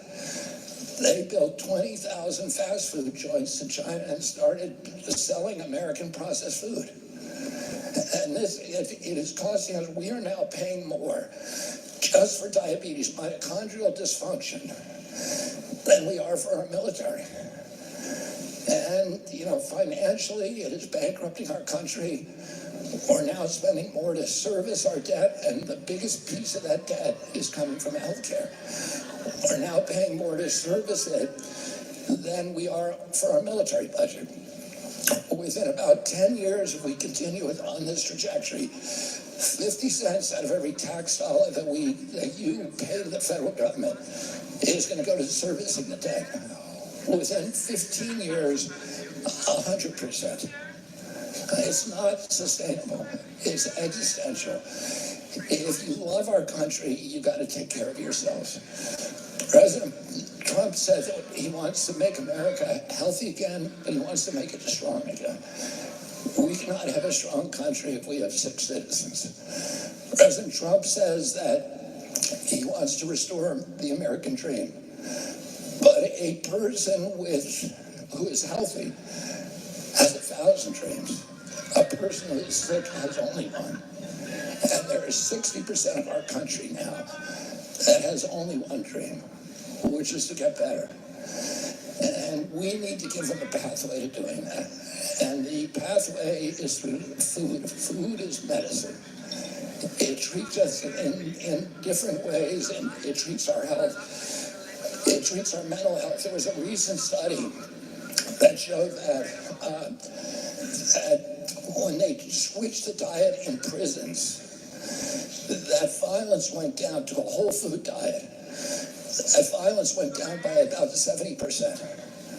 When they switched the diet in juvenile detention centers, the whole food diet, violence went down 100%. There's a scientist at Harvard now who is curing schizophrenia with a carnivore diet. So the loneliness, the dispossession, the crisis that we have in mental health, in suicide, in ADD, ADHD, all of these are linked. And it's very clear to eyes that Governor Morrissey is banning. All of them are linked in very, very strong studies to ADHD and to cancers. So we're seeing an explosion in cancers in this country. We're seeing an explosion in infertility. Teenagers today have 50% of the sperm count and 50% of the testosterone. Maha, guys, Maha. Girls are now reaching puberty 6 years earlier than they're supposed to, between 10 and 13 years old. Other countries are not experiencing this. We've seen autism rates go from 1 in 10,000 when I was a kid, 1 in 10,000, 1 in every 36 kids today, 1 in 22 boys in California. And the obesity rates have gone up to, as I said, 50% in adults, or 70% overall obesity or overweight, from 3%. In Japan, it's still 3%, because they're not eating these foods. They have nutrition programs for food where they have a nutritionist in every school who's in charge of the menu, and they eat healthy foods, so they don't have these illnesses. And we, when I was a kid, we were the healthiest, most robust people in the world. And today we're the sickest. 60% of Americans, from 3% when my uncle was president, 60% today have chronic disease. And it's not happening in other countries. During COVID, we had 16% of the COVID deaths in this country. We only have 4.2% of the world's population. So we literally did worse than any country in the world. And when you ask CDC, why are Americans dying from COVID at higher rates than any place on earth when we have all the money? They said, well, it's not our fault. It is because Americans are so sick. That is their fault. And we're going to change that. But they said that according to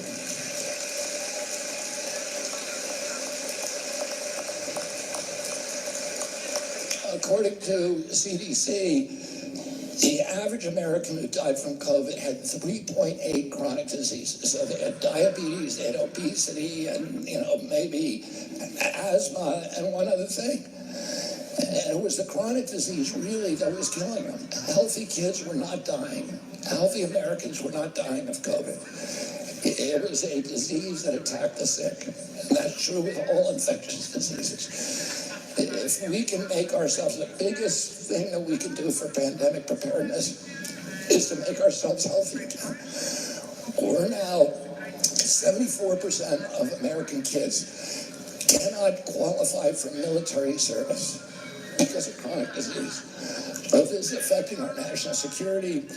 It's destroying our economy. It is existential for this country. And we need to change it. And I am so happy that you have a visionary governor in this state and that West Virginia is now leading the way.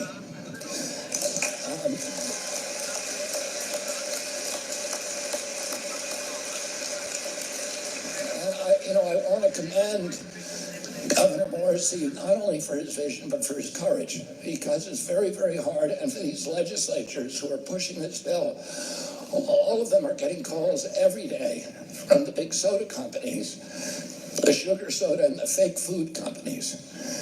We're not eating food, we're eating food-like substances. And I'll tell you what happened.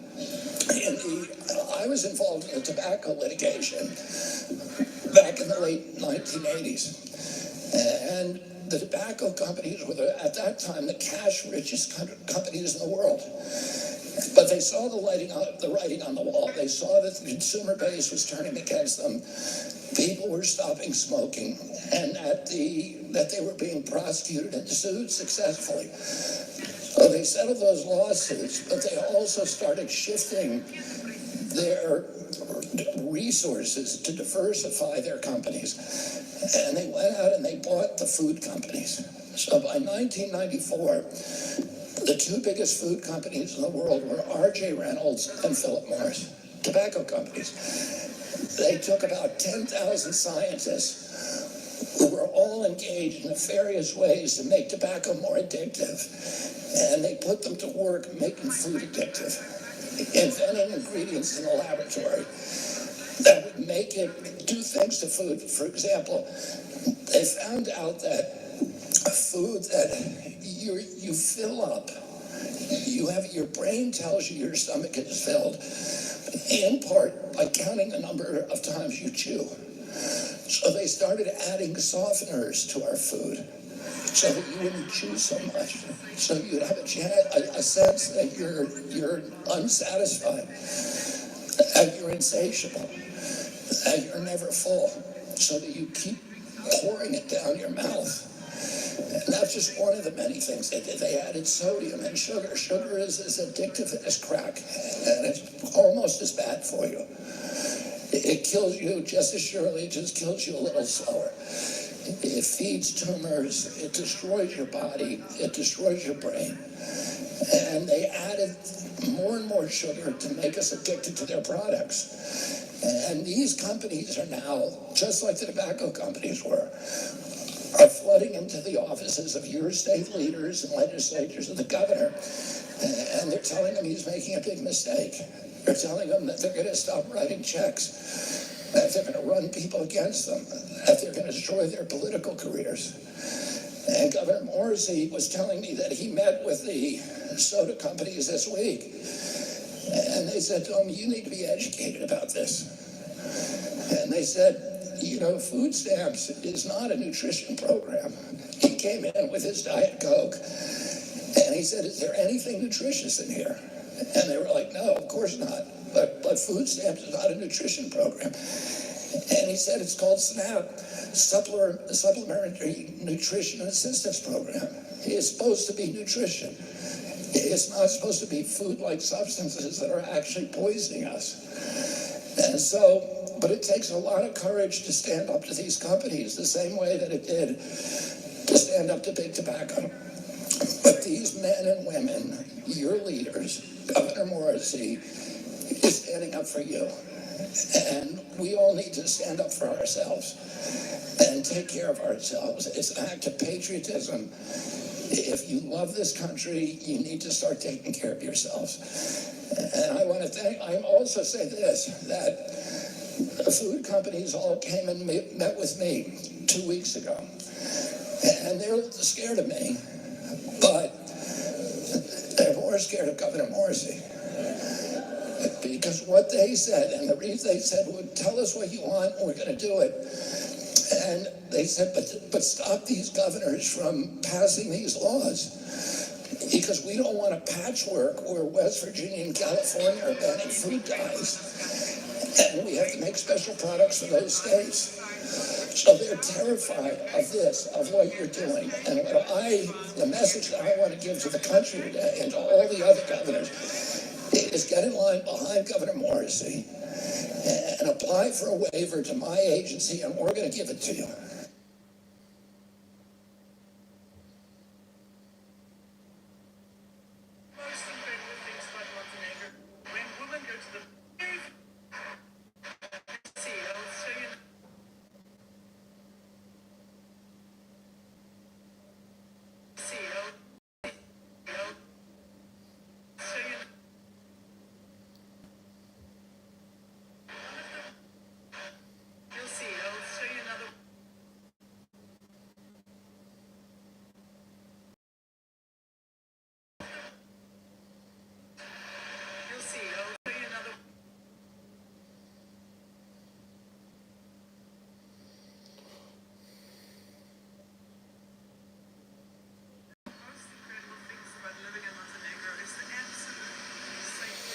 Okay, guys, what did you think about that? If you love yourself, take care of yourself.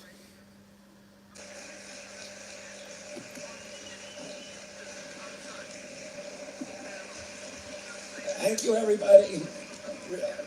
And thank you, Governor Morrissey. I'm very, very happy to be here at St. Joseph's, and I'm really happy to be here in West Virginia. I just want to say a few words about West Virginia, because West Virginia is a state that holds a special place in the hearts of every Kennedy. In the 1960 campaign, I was living in McLean, Virginia. But my parents disappeared into West Virginia for about 6 weeks.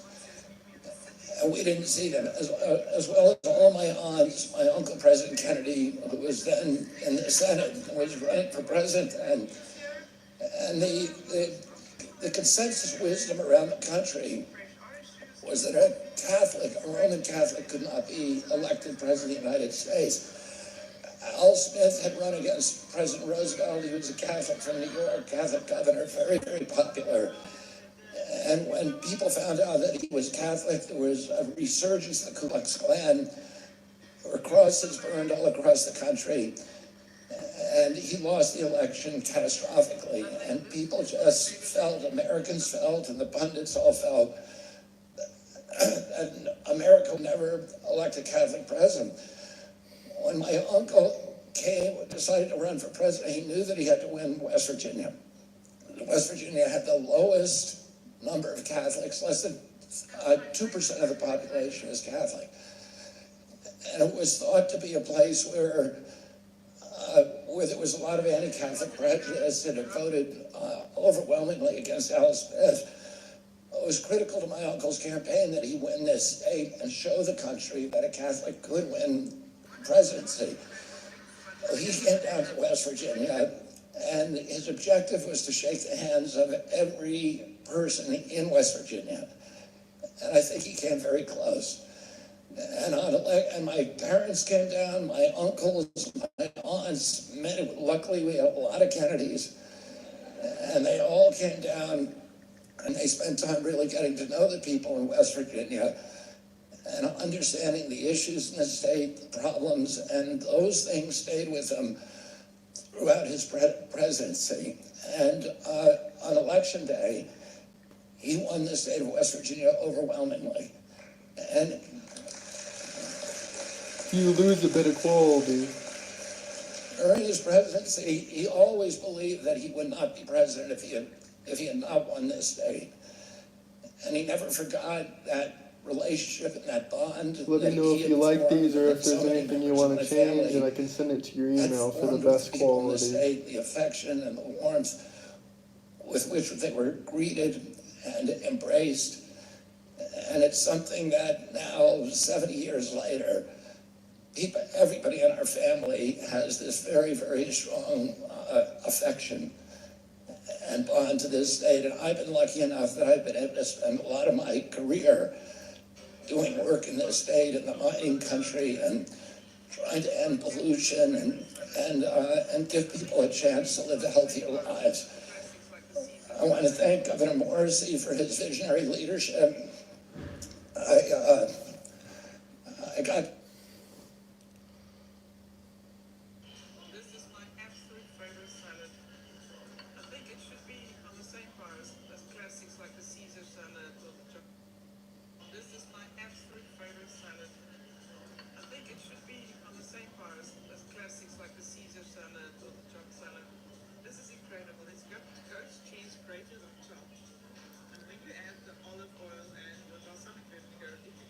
It becomes super creamy.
know Governor Morrissey early in the transition.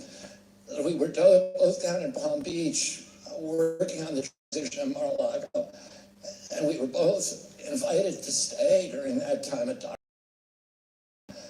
I said to Dr. Morrissey, or Governor Morrissey, the first time I saw him, I said, "You look like you ate Governor Morrissey." And there was a lot of talk about getting healthy again, and I'm very happy that he's invited me to be his personal trainer. And I am going to put him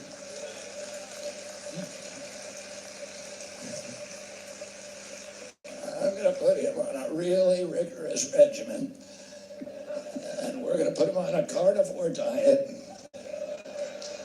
We're going to make him raise your hand if you want Governor Morrissey to do a public weigh-in once a month. And then when he's lost 30 pounds, I'm going to come back to the state and do a celebration and a public weigh-in with him.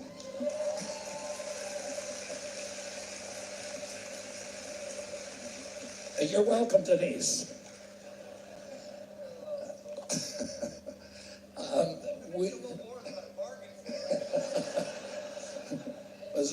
He left me an open door, so.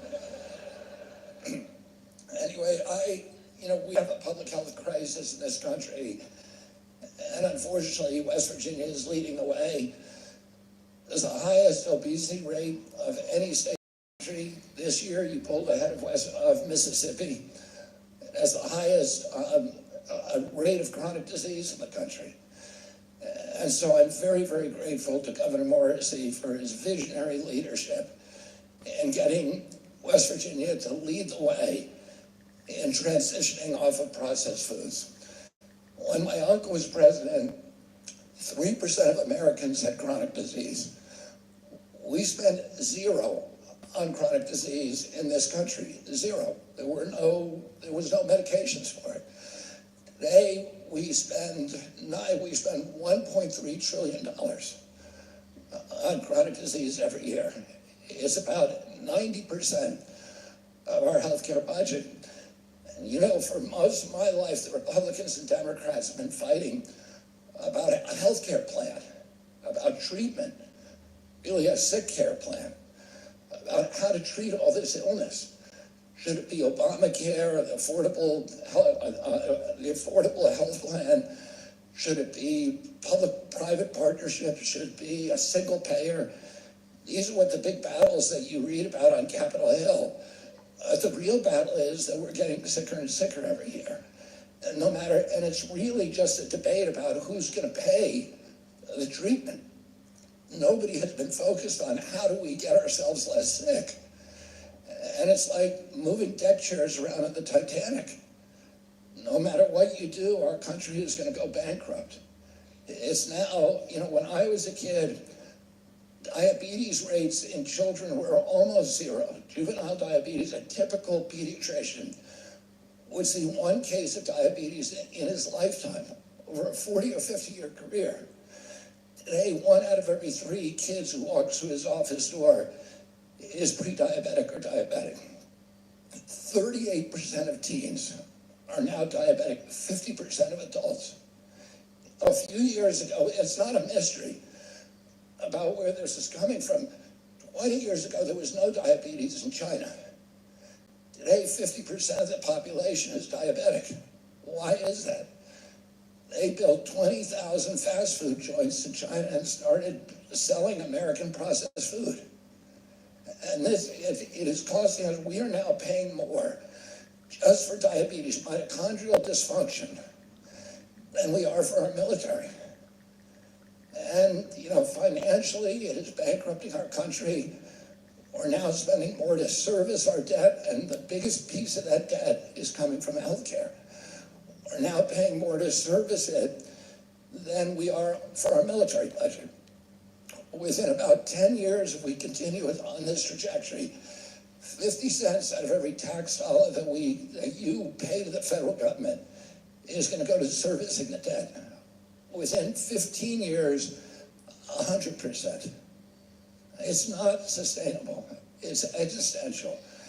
If you love our country, you got to take care of yourselves. President Trump said that he wants to make America healthy again, but he wants to make it strong again. We cannot have a strong country if we have sick citizens. President Trump says that he wants to restore the American dream. But a person who is healthy has 1,000 dreams. A person who is sick has only one. And there is 60% of our country now that has only one dream, which is to get better. And we need to give them a pathway to doing that. And the pathway is through food. Food is medicine. It treats us in different ways, and it treats our health. It treats our mental health. There was a recent study that showed that when they switched the diet in prisons, that violence went down to a whole food diet. That violence went down by about 70%. When they switched the diet in juvenile detention centers, the whole food diet, violence went down 100%. There's a scientist at Harvard now who is curing schizophrenia with a carnivore diet. So the loneliness, the dispossession, the crisis that we have in mental health, in suicide, in ADD, ADHD, all of these are linked, and particularly the dyes. It's very clear the dyes that Governor Morrissey is banning, all of them are linked in very, very strong studies to ADHD and to cancers. So we're seeing an explosion in cancers in this country. We're seeing an explosion in infertility. Teenagers today have 50% of the sperm count and 50% of the testosterone of 68-year-old men. Girls are now reaching puberty 6 years earlier than they're supposed to, between 10 and 13 years old. Other countries are not experiencing this. We've seen autism rates go from 1 in 10,000 when I was a kid, 1 in 10,000, 1 in every 36 kids today, 1 in 22 boys in California. And the obesity rates have gone up to, as I said, 50% in adults, or 70% of overall obesity or overweight, from 3%. In Japan, it's still 3%, because they're not eating these foods. They have nutrition programs of foods where they have a nutritionist in every school who's in charge of the menu, and they eat healthy foods, so they don't have these illnesses. And we, when I was a kid, we were the healthiest, most robust people in the world. And today we're the sickest. 60% of Americans, from 3% when my uncle was president, 60% today have chronic disease. And it's not happening in other countries. During COVID, we had 16% of the COVID deaths in this country. We only have 4.2% of the world's population. So we literally did worse than any country in the world. And when you ask CDC why are Americans dying from COVID at higher rates than any place on earth when we have all the money, they said, well, it's not our fault. It's because Americans are so sick. That is their fault. And we're going to change that. But they said that according to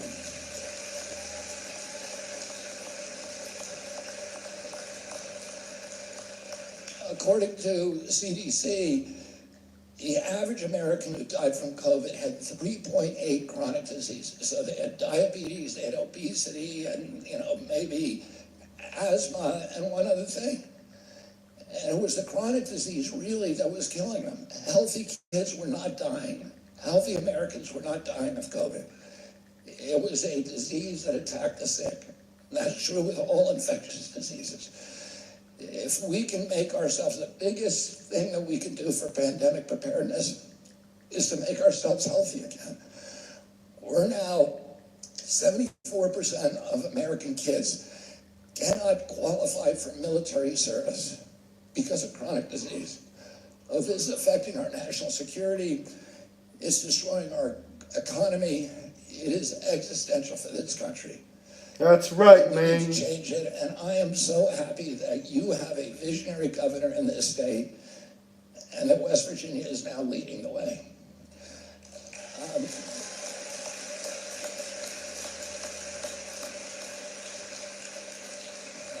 And I want to commend Governor Morrissey not only for his vision, but for his courage, because it's very, very hard, and for these legislatures who are pushing this bill, all of them are getting calls every day from the big soda companies, the sugar soda and the fake food companies. We're not eating food, we're eating food-like substances. And I'll tell you what happened. I was involved in the tobacco litigation back in the late 1980s. And the tobacco companies were, at that time, the cash richest companies in the world. But they saw the writing on the wall. They saw that the consumer base was turning against them. People were stopping smoking, and that they were being prosecuted and sued successfully. Has anyone heard about the damn earthquakes in Thailand? Like all these earthquakes in Thailand, that is crazy, guys. That is straight up crazy. Like, what the heck? I can't lie, the British are a little bit more nuts than Americans. Like, they're literally in every damn country, even countries that Americans aren't as much. Like, look at these British people freaking in Thailand during an earthquake.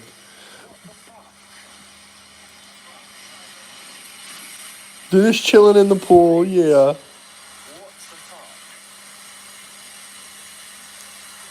Why the hell are you on a... Why are you on a rooftop during an earthquake?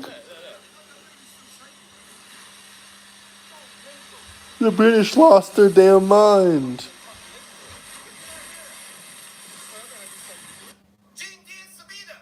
Okay, I don't know what that is, but no.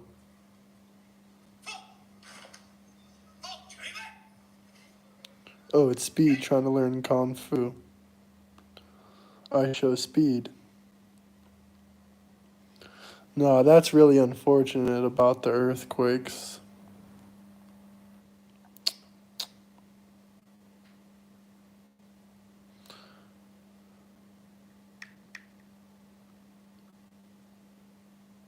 I don't know, I've never been through an earthquake, but I'm kind of scared. Jesus.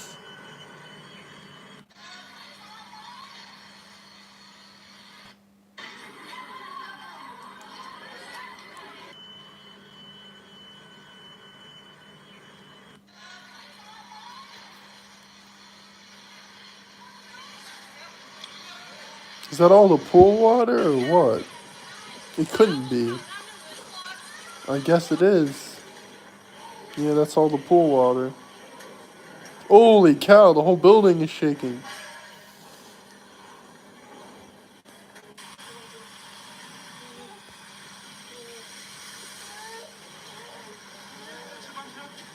That is freaking terrifying.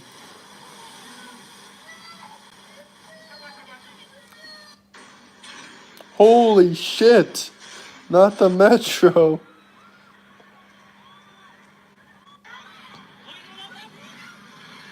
Oh my god, that was the one that collapsed. Hopefully it was just one. Okay, no, it wasn't. It was at least two, I guess, maybe. Oh my god, holy shit. Imagine fucking seeing that.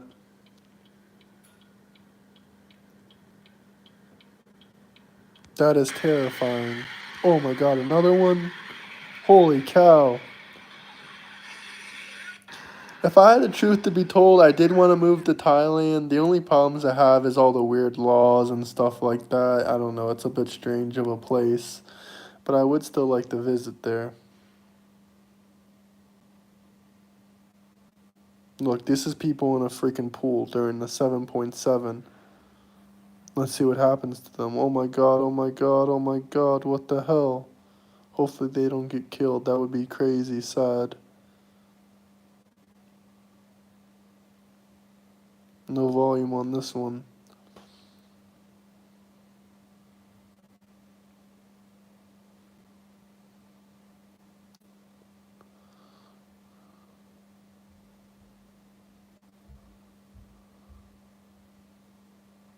I would be shitting myself.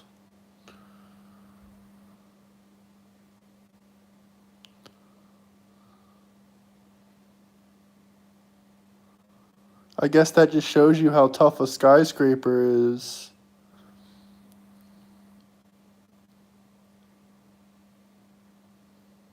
Holy cow. Holy shit. All the water is spilling out.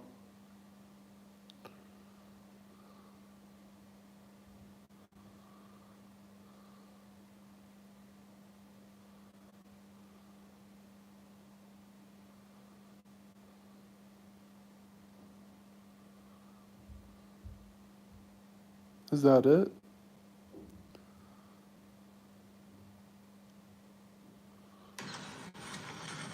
Oh god, here's another one.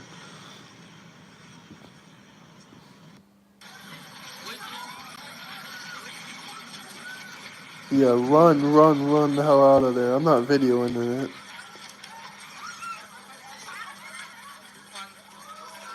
Guys, the smoke cloud is coming. Run! Run!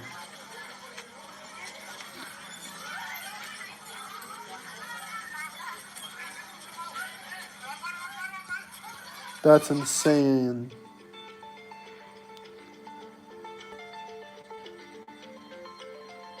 Holy cow, these skyscrapers were connecting.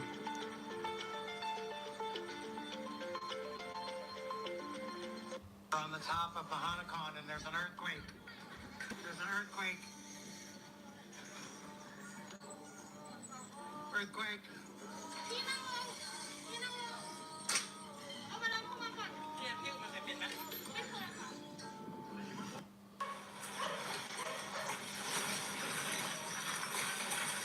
Oh my god.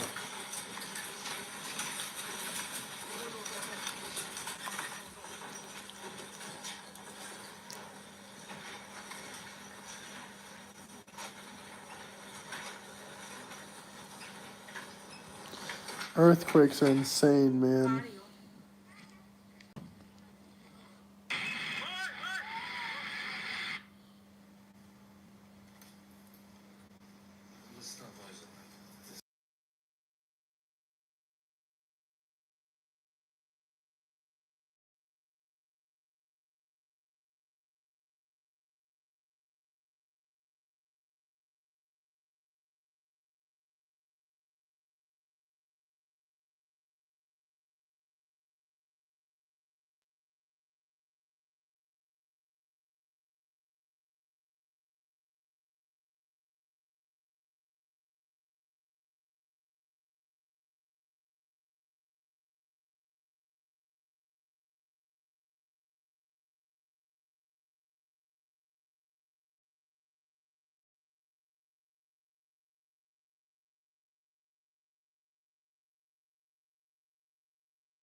That's freaking crazy about the earthquakes.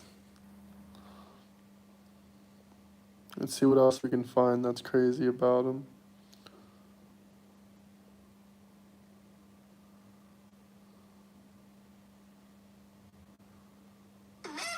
No, that's what's happening. It's an earthquake! Are you serious? Bro, what the fuck is that? Oh, shit! No, nigga, I'm dead! What the fuck is this? No, bro, this... Oh, shit! No, you gotta die! No, this is... Oh, shit! Oh, shit! Bro, what the fuck is going on? Why are you laughing? No, I'm dead ass! I don't know! Hold on, gang! Get that shit, Jalen! Oh, shit! Oh, shit! We gotta go! Let's get out! We gotta go! We got stairs! Oh! No, wait, guys! No! Hey, no! Oh, shit! What the fuck is that? Hey, where did we go?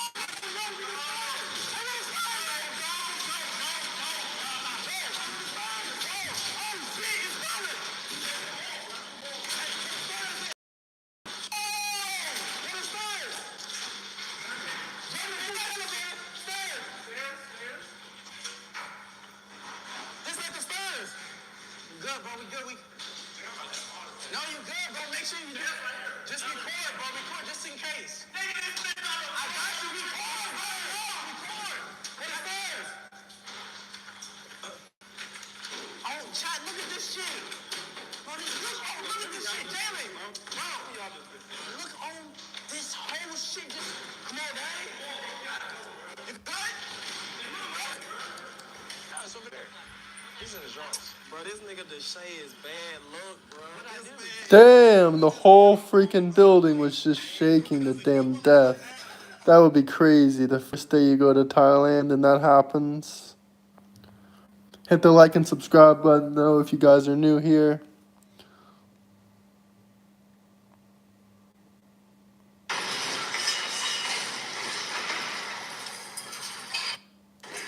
This is the one skyscraper that was connected to each other.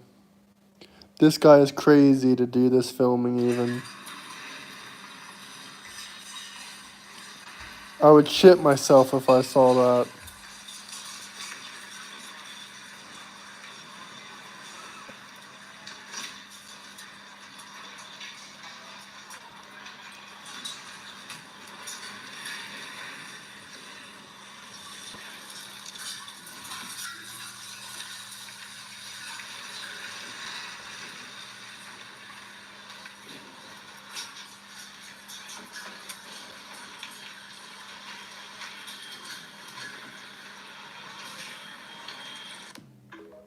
I don't know what the hell he was doing there.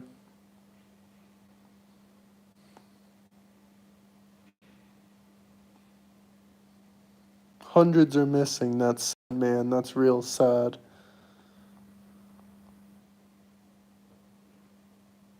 Who knows how many people died?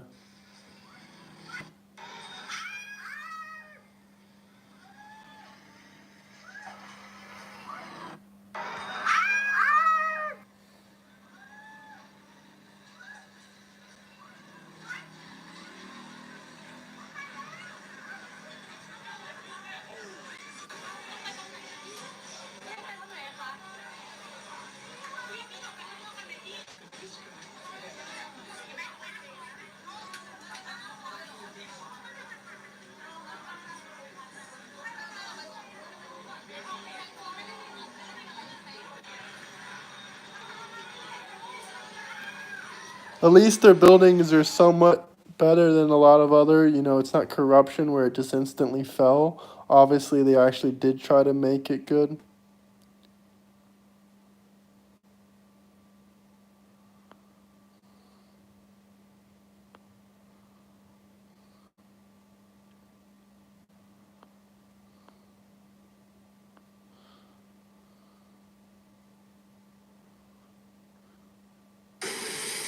Would I have been able to keep calm as the caption? Answer is no. I probably would have fell onto the ground and had a heart attack, realistically. Especially if I was alone and I wasn't with a friend or a family member, yeah, I would have just fell on the ground and had a heart attack.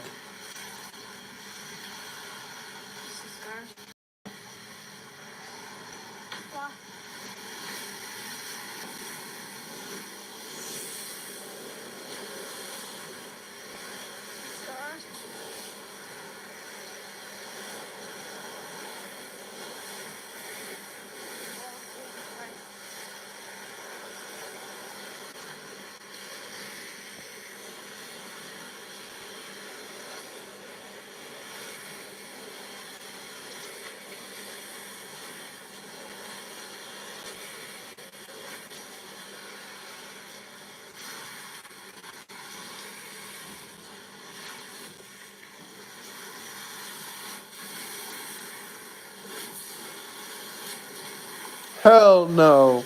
Why the hell is that guy chilling in the pool?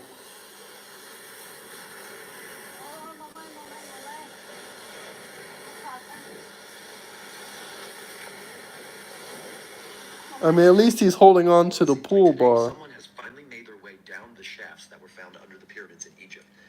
Clutch your pearls, girls, because now you're telling me that as of today, Dr. and archaeologist Rami I'm not even going to try to say his last name because I don't want to be disrespectful to the Egyptian culture, is the first human being to make his way to the bottom of the shafts underneath the pyramid and has reported back what he found in the chamber at the bottom. And it is mind-blowing. Now, like always, take what you will, leave what you won't. I have purposely not talked about this topic yet because I like to have my facts backed. But as of today, allegedly, archaeologist Rami, I'm not going to try the name again, has made his way to the bottom, and what he found there was perfect blue, like water chambers, I guess is what I'm referring to them as, with the most beautiful blue color water that he's ever seen in his life, with preserved humanoid body-like creatures in the water, with, as he describes, the most crystal clear blue color in their eyes that he has ever seen. Now, once again, anything we talk about is for conversation, learning, entertainment purposes only. But have you heard this? Because I've now read 10 different reports and seen multiple videos all over social media. I think it's fake, honestly. And they're all claiming the exact same thing. So tell me, have you heard this? Because this is going to shake up history and the truth of our world like nothing else. So I think it's fake, man, but I don't know. Anyway, guys, that's it for today's live stream. Hit the like button, hit the subscribe button. Much appreciated. I appreciate all the followers and everyone coming in to talk with me. Have a nice day or a good morning.